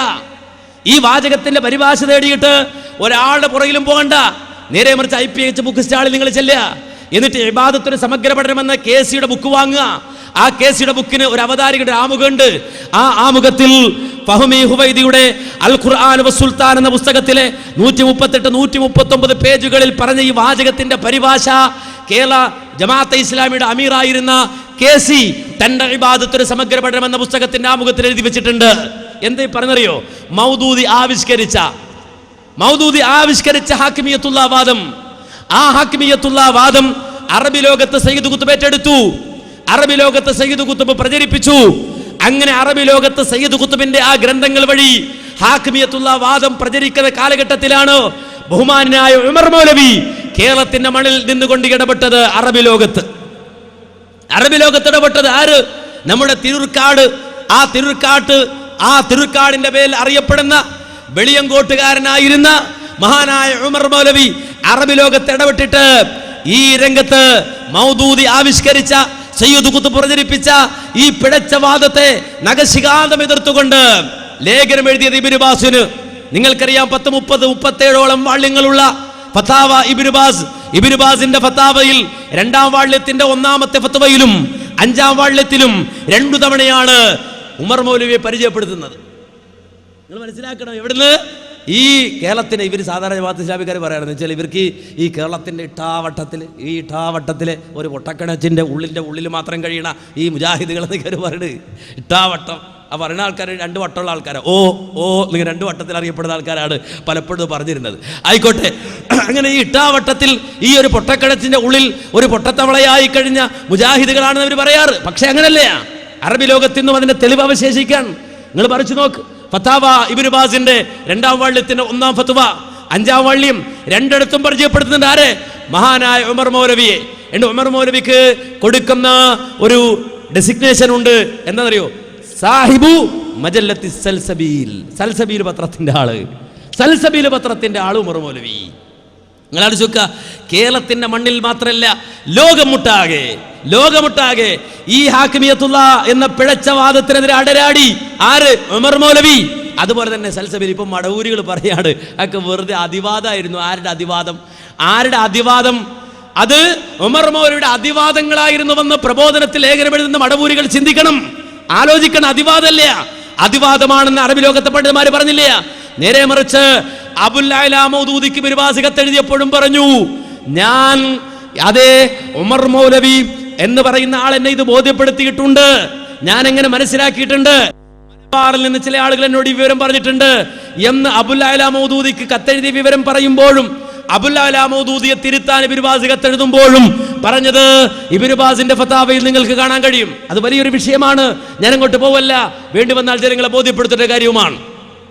ഈ രൂപത്തിൽ ജമാഅത്തെ ഇസ്ലാമിയെ കേരളത്തിന്റെ മണ്ണിൽ നിന്നുകൊണ്ടാണ് പിഴുതെറിഞ്ഞത്. ലോകത്ത് ജമാഅത്തെ ഇസ്ലാമിയെ ബോധ്യപ്പെടുത്തി കൊടുത്തത്. യഥാർത്ഥത്തിൽ ആ ഹാക്കിമിയത്തുള്ള വാദം കൊണ്ട് എന്താ സംഭവിച്ചത്?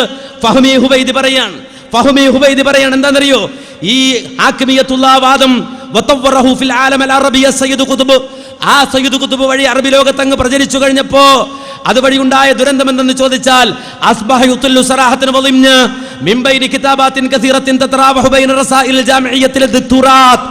ഡോക്ടറേറ്റിന് വേണ്ടിയിട്ട് യൂണിവേഴ്സിറ്റികളിൽ സമർപ്പിക്കുന്ന തീസീസായി പോലും ചില ആളുകൾ ഈ സയ്യിദ് ഖുത്ബിന്റെയും മൗദൂദി സാഹിബിന്റെയും ഹാക്കിമിയത്തുള്ള വാദം അവതരിപ്പിച്ചു. PhD എടുക്കാൻ പോണവൻ, ഡോക്ടറേറ്റ് എടുക്കാൻ പോകുന്നവൻ യൂണിവേഴ്സിറ്റിയിൽ പോയിട്ട് ഹാക്കിമിയത്തുള്ള അവതരിപ്പിക്കാൻ തുടങ്ങി. മാത്രമല്ല മറ്റൊരു ദുരന്തം ഉണ്ടായത് എന്താണെന്ന് ചോദിച്ചാൽ അതുവഴി അത് പ്രചരിപ്പിച്ചിട്ട് വമൻഷൂറാത്തിൽ ജംഇയ്യാത്തി സിർരിയ മിൻ ഇന്തോനേഷ്യ വൽ ജസായിർ, അൾജീരിയ മുതൽ ഇന്തോനേഷ്യ വരെ വളർന്ന് പടർന്നു കിടക്കുന്ന രഹസ്യ സ്വഭാവമുള്ള തീവ്രവാദ സംഘടനകൾ തങ്ങളുടെ അജണ്ടയായി, തങ്ങളുടെ പ്രഖ്യാപിത മുദ്രാവാക്യമായി ഹാക്കിമിയത്തുള്ള വാദത്തെ സ്വീകരിച്ചു. ഇതൊന്നും എൻ്റെ പരിഭാഷ നോക്കിയിട്ട് ഈ വാർത്ത നോക്കിയിട്ട് നിങ്ങൾ മനസ്സിലാക്കണ്ട. IPH ബുക്ക് സ്റ്റാളിൽ ചെന്നിട്ട് ഈ പറയുന്ന ഇബാദത്ത് സമഗ്ര പഠനം എന്ന പുസ്തകം വാങ്ങിയിട്ട് KC പരിഭാഷ തന്നെ ഉണ്ട്. അതിൽ ഈ വാചകത്തിന് പരിഭാഷ എഴുതി വെച്ചിട്ടുണ്ട് അവിടെ. അപ്പൊ നമ്മുടെ കയ്യിൽ നിന്നിട്ട് ഒന്നും പറയണ്ട. ഞാൻ പറഞ്ഞത് എന്താണെന്ന് ചോദിച്ചാൽ ഈ വാദം ലോകത്ത് വ്യാപിച്ചു. ഈജിപ്തിന്റെ മണ്ണിൽ ഖുത്ബ് കൊണ്ടുവന്നു, ഹസൻ ബന്നയിലൂടെ പ്രചരിപ്പിക്കപ്പെട്ടു. എന്താ സംഭവിച്ചത്? ഈജിപ്തിൽ ജമാഅത്തുകാർക്ക്, ഇഖ്വാന്റെ ആളുകൾക്ക് പുറത്തിറങ്ങി നടക്കാൻ കഴിയാതായി. എന്തേ ജമാഅത്ത് ഇവിടെ ഇത്രയും തുള്ളിയെന്നറിയോ? നിങ്ങൾ ആലോചിച്ച് നോക്കുക. അബ്ദുൽ നാസറിന്റെ ഭരണകാലഘട്ടത്തിൽ ഈജിപ്തിന്റെ മണ്ണിൽ ഇത് പുറത്ത് പറയാൻ കഴിയാതെ അവർ വിഷമിച്ചിട്ടുണ്ട്, അവർ നരകിച്ചിട്ടുണ്ട്. അവസാനം അതേ ഈജിപ്തിന്റെ മണ്ണിൽ കർലാവി എന്തേ ഖത്തറിൽ യൂസുഫുൽ കർലാവി ഈജിപ്തുകാരനാ. ആ ഈജിപ്തുകാരനായ കർലാവി എന്തേ പോയി ഖത്തറിൽ അഭയം പ്രാപിച്ചത്?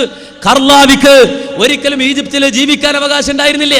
അതുകൊണ്ടാണ് ഖത്തറിലുള്ള കർലാവിയോട് ഒരിക്കൽ ചോദിച്ചു ഈജിപ്തിനെ കുറിച്ച്, നാഗരികതകൾ ഉറങ്ങുന്ന ഈജിപ്തിനെ കുറിച്ച്, നാഗരികതകളും സംസ്കാരങ്ങളും ഉറങ്ങുന്ന ഈജിപ്തിനെ കുറിച്ച് വേറൊരുപാട് പറയാനുണ്ട്. ഒരുപാട് സംസ്കാരത്തിന്റെയും ഇസ്ലാമിക സമൂഹത്തെ സ്വീകരിച്ച കഥ ഈജിപ്തിന് പറയാനുണ്ട്. ആ ഈജിപ്തിനെ കുറിച്ച് കർലാവിയോട് ചോദിച്ചപ്പോ കർലാവി അതിന് മറുപടി പറയുന്നത് ഒരു ആയത്ത് ഓതിയിട്ടാണ്. അൽ ബലദു തയ്യിബ് യഖ്റുജു നബാതുഹു ബിഇദ്നി റബ്ബിഹി വല്ലദീ ഖബുസ ലാ യഖ്റുജു ഇല്ലാ ലകിദാ എന്ന ആയത്ത് ഓതിയിട്ടാണ് മറുപടി പറഞ്ഞത്. അതിന്റെ വിശദാംശങ്ങളിലേക്ക് ഞാൻ പോകുന്നില്ല. ഞാൻ സൂചിപ്പിച്ചത് യൂസുഫുൽ കർലാവിയെ പോലെ ഒരാൾക്ക് ഈജിപ്തിന്റെ മണ്ണിൽ ജീവിക്കാൻ സ്വാതന്ത്ര്യമില്ലാതായി. അങ്ങനെയാണ് ഈ കർലാവി ഈജിപ്തിലേക്ക് പോയത്, ഖത്തറിലേക്ക് പോയത്.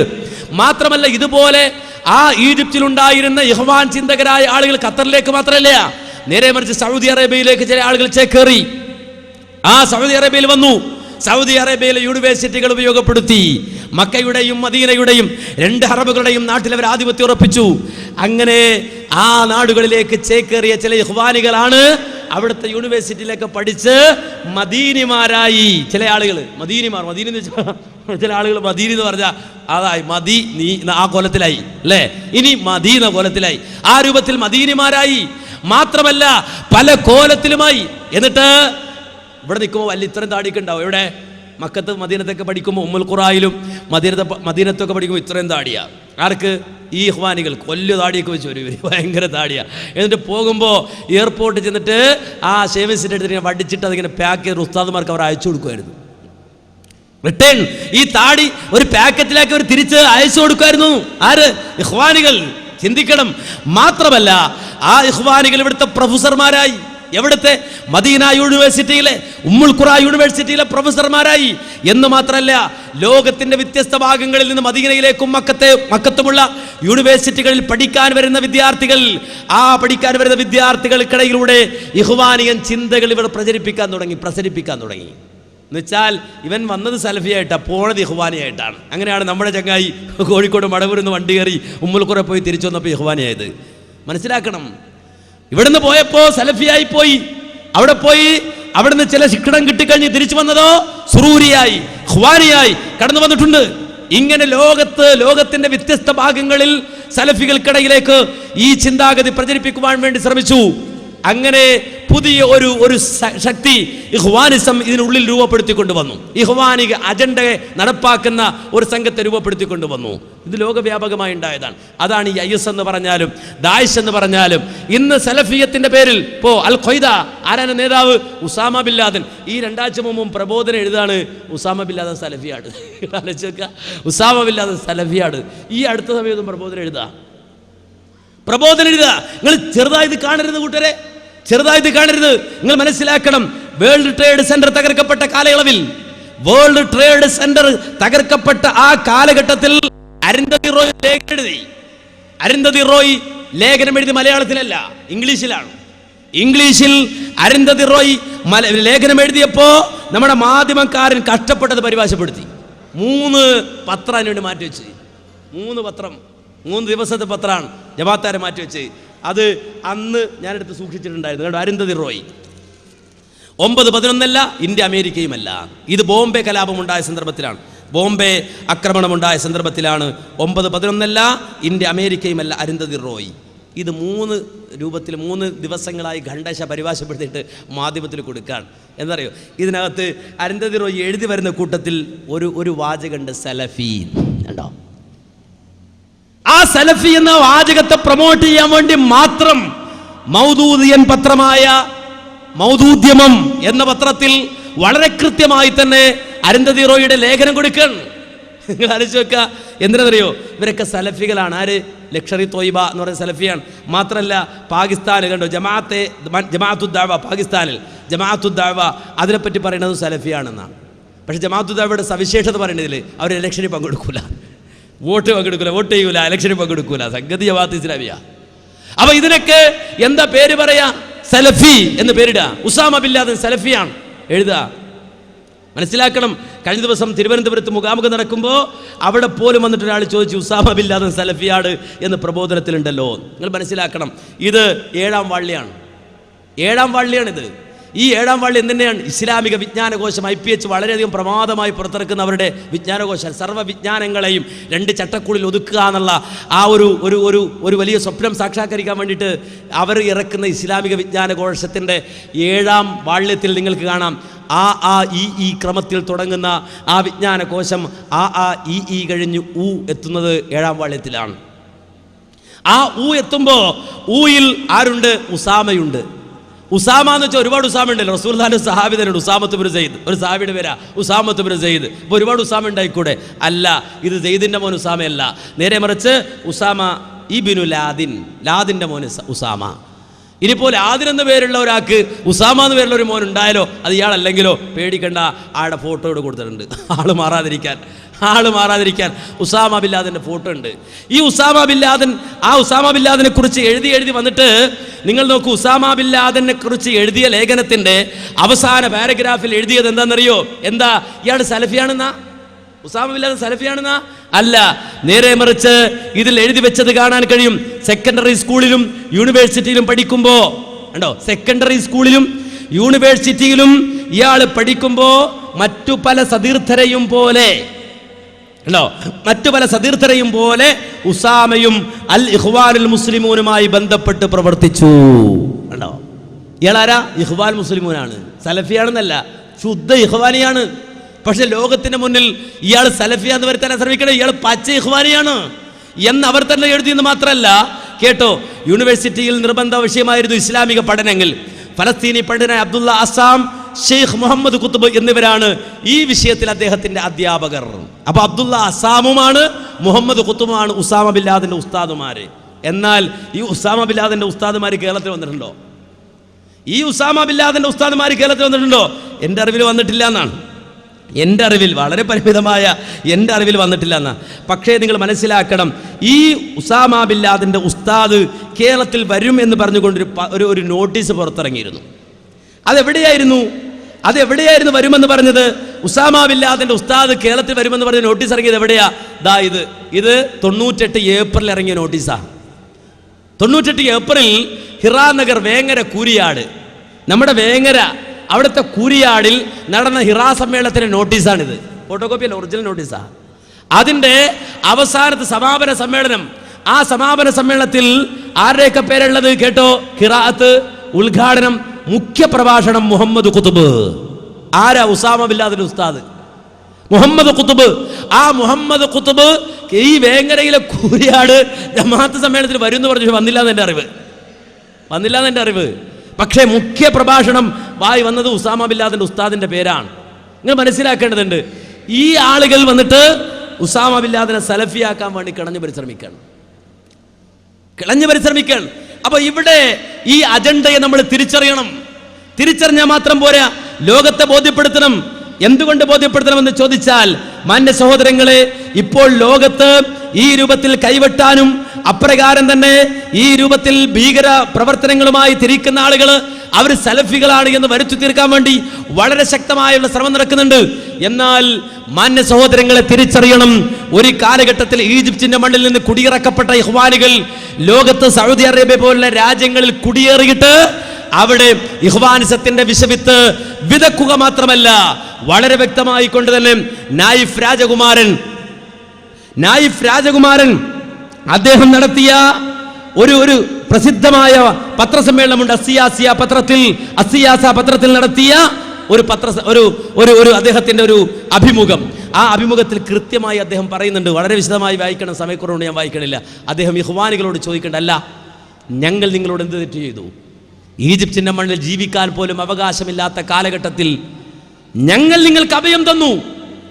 ഈ സൗദി അറേബ്യയുടെ മണ്ണിൽ നിങ്ങൾക്ക് അഭയം കിട്ടി. ഇവിടുത്തെ യൂണിവേഴ്സിറ്റികളിൽ പഠിക്കാൻ ഞങ്ങൾ അവസരം തന്നു. നിങ്ങൾക്ക് ഇവിടുത്തെ എല്ലാവിധ സൗകര്യങ്ങളും ഉപയോഗിക്കാൻ നിങ്ങൾക്ക് ഞങ്ങൾ സ്വാതന്ത്ര്യം തന്നു. എന്നിട്ടോ പകരം ഞങ്ങൾക്ക് നിങ്ങൾ തന്നത് ഞങ്ങളുടെ മക്കളെ നിങ്ങൾ ഭീകരവാദികളാക്കി എന്നുള്ളതാണ്. ഞങ്ങളുടെ മക്കളെ നിങ്ങൾ ചാവേറുകളാക്കി, ഇതാ ഞങ്ങൾക്ക് പകരം തന്നത്.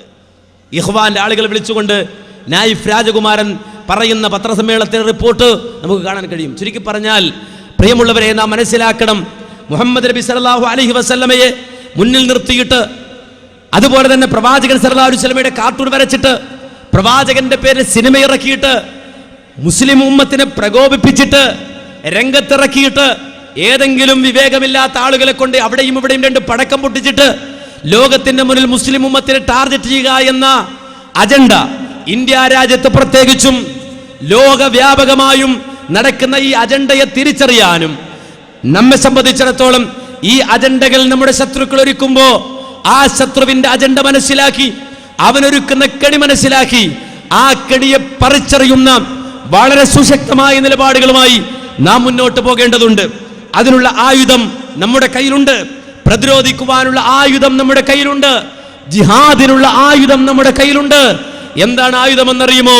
ഖുർആൻ പറഞ്ഞതുപോലെ, വലാ തുതിഇൽ കാഫിരീന, ഒരവിശ്വാസിയെയും നീ അനുസരിക്കണ്ട, അവനെ കണ്ട് നീ ബേജാറാകണ്ട. ഒരവിശ്വാസിയെയും ഒരു നന്ദി കെട്ടവനെയും നീ അനുസരിക്കണ്ട. വജാഹിദുഹും ബിഹി ജിഹാദൻ കബീറാ. അല്ലാഹുവിന്റെ ഖുർആൻ, റസൂലുള്ളാഹിന്റെ നാവിലൂടെ ലോകം കേട്ട ഏറ്റവും വലിയ മുഅ്ജിസത്തായ ഖുർആൻ, ആ ഖുർആൻ ഇവിടെയുണ്ട്.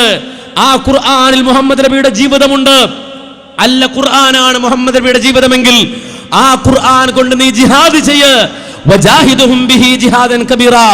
നിന്റെ ശത്രുവിന്റെ മുന്നിലേക്ക്, പ്രവാചകന്റെ ശത്രുവിന്റെ മുന്നിലേക്ക്, ദീനിന്റെ ശത്രുവിന്റെ മുന്നിലേക്ക് നീ കടന്നു ചെല്ല്. വജാഹിദുഹും ബിഹി ജിഹാദൻ കബീറാ. ഈ ഖുർആൻ കൊണ്ട് ഏറ്റവും വലിയ ജിഹാദ് നീ ചെയ്യുമെന്ന് ഖുർആൻ പറയുമ്പോൾ ആ ഏറ്റവും വലിയ ജിഹാദ് ചെയ്യാൻ നമ്മൾ തയ്യാറാകേണ്ടതുണ്ട്. ആ ജിഹാദാണ് മുജാഹിദ് പ്രസ്ഥാനം ഏറ്റെടുത്തത്. മുഹമ്മദ് നബി സല്ലല്ലാഹു അലൈഹി വസല്ലമ മാനവരിൽ മഹോന്നതൻ എന്ന ഈ പ്രമേയം വെച്ചുകൊണ്ട് കേരളത്തിന്റെ മുക്കുമൂലകൾ ചർച്ച ചെയ്യപ്പെടുമ്പോൾ, കേരളത്തിന്റെ മുക്കുമൂലകൾ ആ പ്രവാചകനെ പരിചയപ്പെടുത്തുന്ന വേദികളായി മാറുമ്പോൾ വലിയൊരു ജിഹാദാണ് ഇതുവഴി നാം നടത്തുന്നത്. പ്രവാചകനെതിരെ തിരിഞ്ഞ മുഴുവൻ ആളുകൾക്കുമെതിരെയുള്ള ജിഹാദ്, പ്രവാചകന്റെ പേരിൽ അനാശാസ്യം ചെയ്തുകൊണ്ട് മുസ്ലിം ഉമ്മത്തിനെ പ്രതിക്കൂട്ടിലാക്കുന്ന മുഴുവൻ ആളുകളോടും ചെയ്യുന്ന ജിഹാദ്, ഏറ്റവും വലിയ ജിഹാദ് മുജാഹിദ് പ്രസ്ഥാനം നിർവഹിക്കുകയാണ്. അതുകൊണ്ട് അതിന് ഈ ജില്ലയിൽ ഇവിടെ ഉദ്ഘാടനം കുറിക്കുമ്പോൾ ഇതൊരു സന്ദേശമായി എൻ്റെ സഹോദരങ്ങളെ ഏറ്റെടുത്തുകൊണ്ട് നമ്മൾ കടന്നു ചെല്ലണം. നമ്മുടെ മണ്ഡലങ്ങളിലേക്ക്, നമ്മുടെ ശാഖകളിലേക്ക്, ഓരോ കവലകളിലേക്ക്, ഓരോ ജംഗ്ഷനുകളിലേക്ക് ഇറങ്ങിച്ചെന്നുകൊണ്ട് പരിചയപ്പെടുത്തണം നമ്മുടെ ഹബീബിന്റെ ജീവിതത്തിന്റെ വ്യത്യസ്തങ്ങളായ വശങ്ങളെ, പ്രവാചകന്റെ കുടുംബത്തെ, പ്രവാചകന്റെ വീടിനെ, പ്രവാചകന്റെ ഇണക്കത്തെ, പ്രവാചകന്റെ പിണക്കത്തെ, പ്രവാചകന്റെ ചിരിയെ, പ്രവാചകന്റെ അയൽപക്കത്തെ, പ്രവാചകന്റെ നായകനെ, പ്രവാചകനാകുന്ന നായകനെ, പ്രവാചകന്റെ ഭരണകൂടത്തെ, പ്രവാചകന്റെ കരാറുകളെ, അങ്ങനെ മുഹമ്മദ് നബി സല്ലല്ലാഹു അലൈഹി വസല്ലമയുടെ ജീവിതവുമായി ബന്ധപ്പെടുന്ന സർവ്വ കാര്യങ്ങളെയും ലോകത്തിന്റെ മുന്നിൽ എടുത്തു വെച്ചുകൊണ്ട് ലോകത്തെ ആ സുന്ദരമായ ആ ആശയത്തിലേക്ക്, ആദർശത്തിലേക്ക് ക്ഷണിക്കാൻ, അവരെ വിളിക്കാൻ, അവർക്ക് റസൂലുള്ളാഹിയെ പരിചയപ്പെടുത്തി കൊടുക്കാൻ വേദികൾ ഒരുക്കി കടന്നു വരണേ എന്നുണർത്തി ഞാൻ എൻ്റെ വാക്കുകൾ അവസാനിപ്പിക്കുന്നു. അല്ലാഹുവേ, ഞങ്ങൾ പറഞ്ഞതും കേട്ടതും നീ സ്വീകരിക്കണേ നാഥ. ഞങ്ങളിൽ നിന്ന് വന്നുപോയ തെറ്റുകുറ്റങ്ങളെ പുറത്ത് മാപ്പാക്കി തരണേ റഹ്മാനെ. അല്ലാഹുവേ, നിന്റെ ദീനിന് ഖിദ്മത്ത് ചെയ്യാനും ആ ദീനിനെ പരിപാലിക്കാനും ഞങ്ങളെ നീ അനുഗ്രഹിക്കണം റഹ്മാനെ. റബ്ബനാ തഖബ്ബൽ മിന്നാ ഇന്നക അൻതസ് സമീഉൽ അലീം വതുബ് അലൈനാ ഇന്നക അൻതത് തവ്വാബുർ റഹീം വൽഹംദുലില്ലാഹി റബ്ബിൽ ആലമീൻ. അസ്സലാമു അലൈക്കും വറഹ്മത്തുള്ളാഹി വബറകാതുഹു.